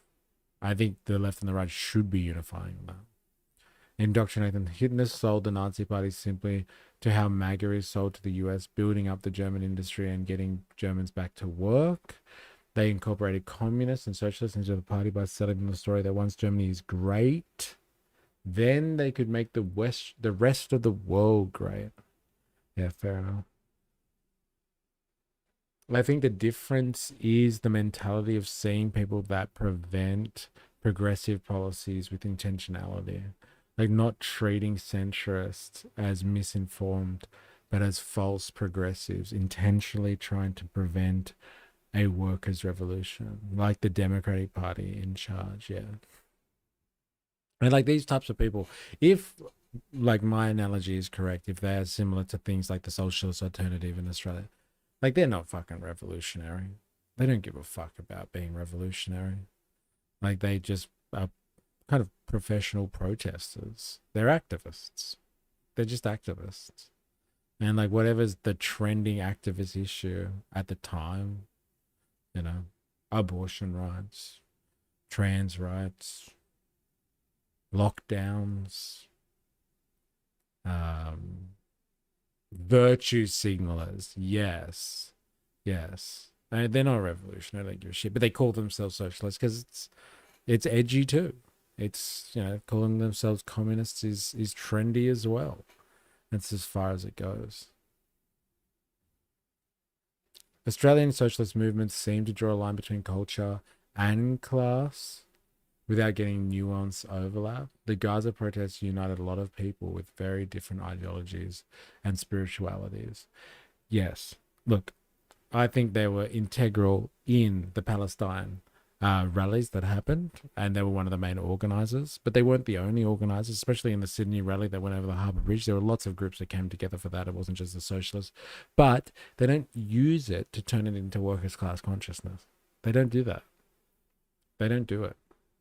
Like, I'm not saying, again, that they haven't served any purpose and they haven't done anything constructive. Like I said, they were instrumental in fighting new legislation that came out of after the Bondi massacre. They fought the idea that like cracking down on protests was a good idea. They fought against that legislation. So they provide some public service, but like they're not a communist or a left-wing organization, from the sense that all they do is exist to spread and create class consciousness and create the idea that the working class needs to fight against capitalism. They hardly do that shit at all. And if they do it, then you have to take it from Trotsky's perspective. And if you don't take it from that perspective, you're ostracized. Like, it's really, it's you're part of the club and you follow our rules or you're out. And like, that's it. There is no nuance. There is no room to move and interpret things your own way. It's, you virtue signal with us or you're against us. And that's very much how it is. It's the product of shallow economic and societal systems, caring more about the look of being a good person instead of actually being a good person. Or like the look of being good compared to being like actually effectual, like actually doing stuff that's going to make a difference long term.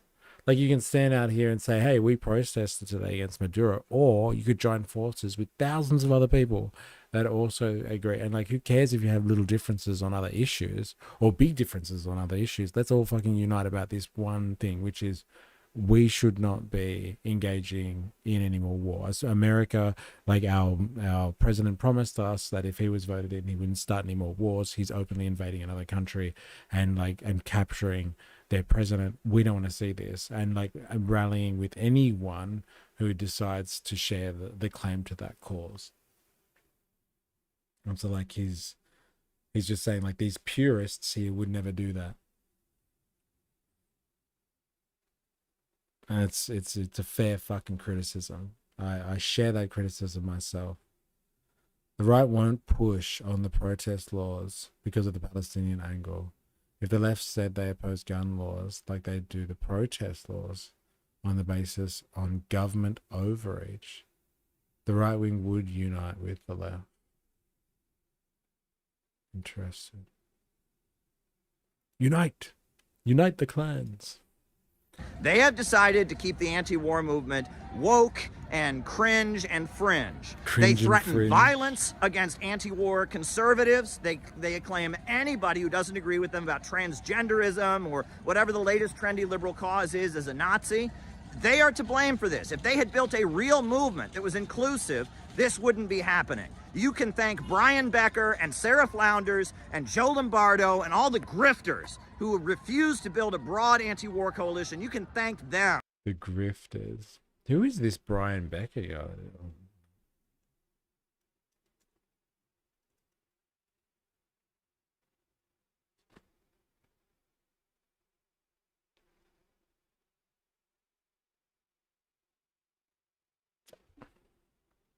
Is that him? It mustn't be him.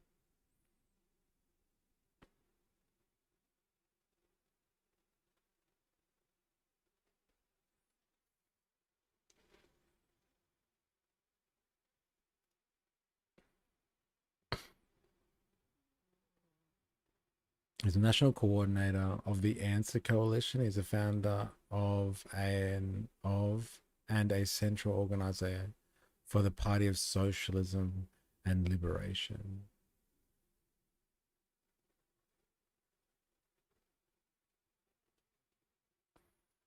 Fucking doesn't like Brian, that's for sure. For the fact that Nicolás Maduro is in there today. These people have no one to blame but themselves.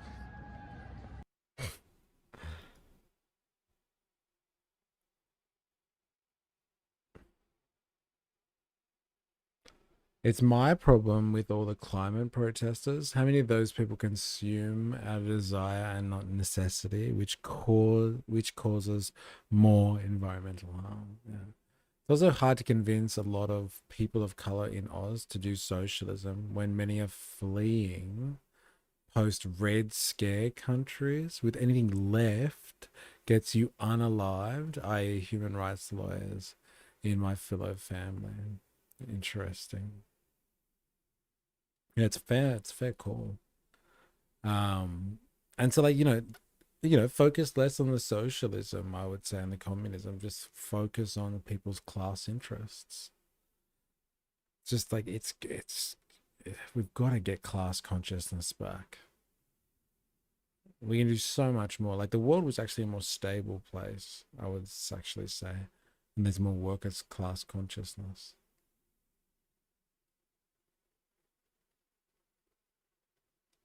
Like, as a totality, not in individual areas, but like people understood where they were, or what position they held in society. Let's say it actually like that, and they were able to make better political decisions because they understood how the world actually fucking works, and it's not in their favor. Amazing that today, 5 years after the January 6th riots, we're at this point.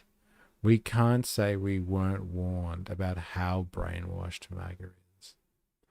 Also, these cross-political coalitions don't exist because no one really thinks about internal frameworks that actively deal with all these groups just exploiting each other. Yes. But like, I think that's part of his claim here. Like, as like these people are heads of major organizations. And if like socialists or to be communist or to be left wing is to really be about uniting elements of the working class, not about cultural stuff, but uniting elements of the working class against things like as significant as like anti-war agendas, which are legitimate global concerns because they do affect, at the end of the day, working class people. It's working class people that go in and die in wars of the elites around the world. And then like they also use wartime measures to suppress or further suppress working classes out there and control populations over the world. But like, if they're really these organizations, like, you don't expect that from just a typical activist, because that like all they want to do is be an activist on a particular issue and just ram home that particular issue. You don't expect that from the usual kind of progressive or conservative whose like outlook is just to be conservative or is just to be progressive. But like for a real lefty, I guess you would say, like, and I mean that in like the original sense, someone who's just thinking about the class interests of the workers, and even beyond that, how to like produce a society where they dominate. Like, all you should be thinking about is things like that. which is like, you know, how do I unite and get more of these people? Because what will happen is once these two groups come together and transcend their culture war issues and like at least come together and walk in the street and like, you know, chant anti-war songs and stuff like that, then they might meet a few people and start influencing each other and converting more people towards the class consciousness. But they can only do that if they collaborate. And so like that is a missing piece of the puzzle here, which I think is terribly, terribly important. And so like he's right. This Caleb guy, he's just such a whiny douchebag sometimes. And yeah, they call him a MAGA communist. I'm surprised people haven't come across that term before. I know Midwestern Marks were described as being MAGA communists at one point, but like he's been described as a MAGA communist, which are like basically people that hold socially conservative views or like conservative views, but like are commies. They're like people that believe in the working class and bringing in a worker society. They're just conservative in their kind of outlook about things. They don't want to fight over things like, I don't know, yeah, like abortion rights or transgender issues and like, you know, whether men or women should be allowed in each other's toilets. Like they don't want to fight about that stuff. They just want to fight about like working class issues and producing some type of revolutionary movement. And so they've been termed in the American context anyway as MAGA communists. But some of them are very like conservative, I think, in their stances on certain things. Again, hence the term MAGA communist. But yeah, that guy's interesting, to say the least. His name is Caleb Maupin, if you want to check him out yourself at some point.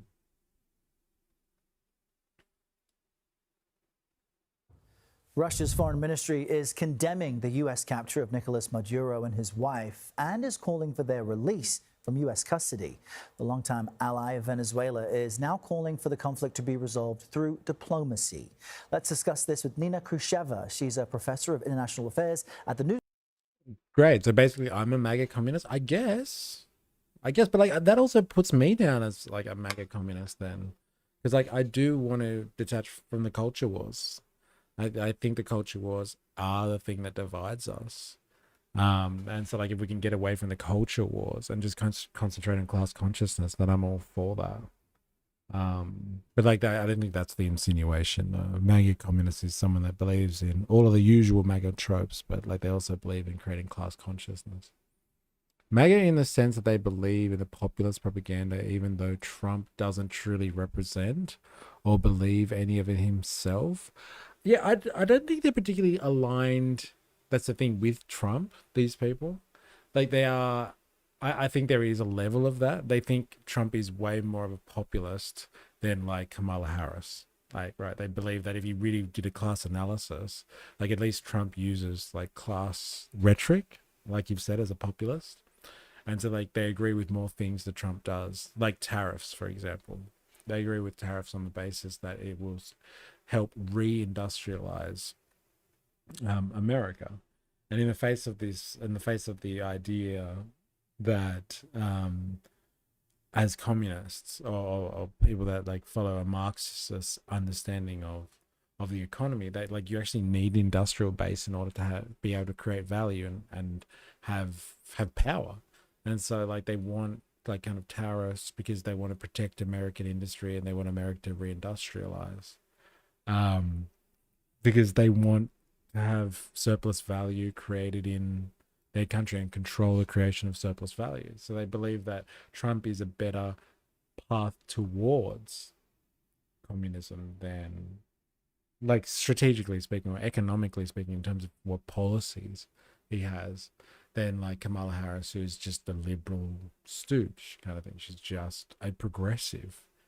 She's not a populist. She's just got some progressive notions, but she's the same old capitalist puppet that controls American politics, where Trump is like a little bit more of a fucking wild card, so he could do some stuff that actually interests the working class somehow,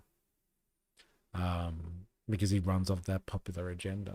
But whether or not like a MAGA communist specifically supports Trump or just thinks that like, you know, they're socially conservative, if that makes sense. I think the insinuation, is more along those lines. Is they're not specifically a Trump supporter.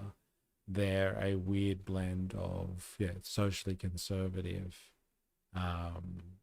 but they have full appreciation of what communism is, and they would describe themselves as communists. I think that is important because MAGA people are usually terrified of the word communist, right? Like actual MAGA types. Like if you called them a commie, they'd probably have a heart attack if they thought you were being serious, if you know what I mean. They'd probably be absolutely terrified. There's no actual footage of him. I thought they're actually going to have Putin. I tried to click on one where they'd actually talk to Putin about what he thinks about Venezuela and the situation in Venezuela. Yeah, look, I'm going to leave it there for today. But yeah, it's been an interesting start to 2026, that's for sure. Oh my god, what a start to 2026. Yeah, it seems to be there's a bit of a pattern. Like the early January is a very eventful time for ye old Trump and Trump supporters. There's something to consider, that's for sure. Next time, so we know the signs now. The signs are what? Aircraft carriers seizing oil tankers and early January. These are the signs that we need to be keeping an eye out on the Trump administration in the couple of years to come. So yeah, definitely some good takeaways there. But yeah, thank you everyone who's been interacting today. I do appreciate it. Who we got here? We've got Dilemmas, Tom Jones is back, Jag, Dr. Nathan, Squeeb was in the house for a bit, 4IS, Voltateur. Have I missed anyone? Jet B coming in for the later session. But yeah, thank you everyone for hanging out today. And I guess we're going to continue to cover this story. It's very topical at the moment. It's important, I think, for just understanding geopolitics generally. So we'll cover this story a little bit more as we go. And yeah, Happy New Year. And thanks for joining us. If you haven't already and you're on YouTube, hit the like button. And I will see you tomorrow.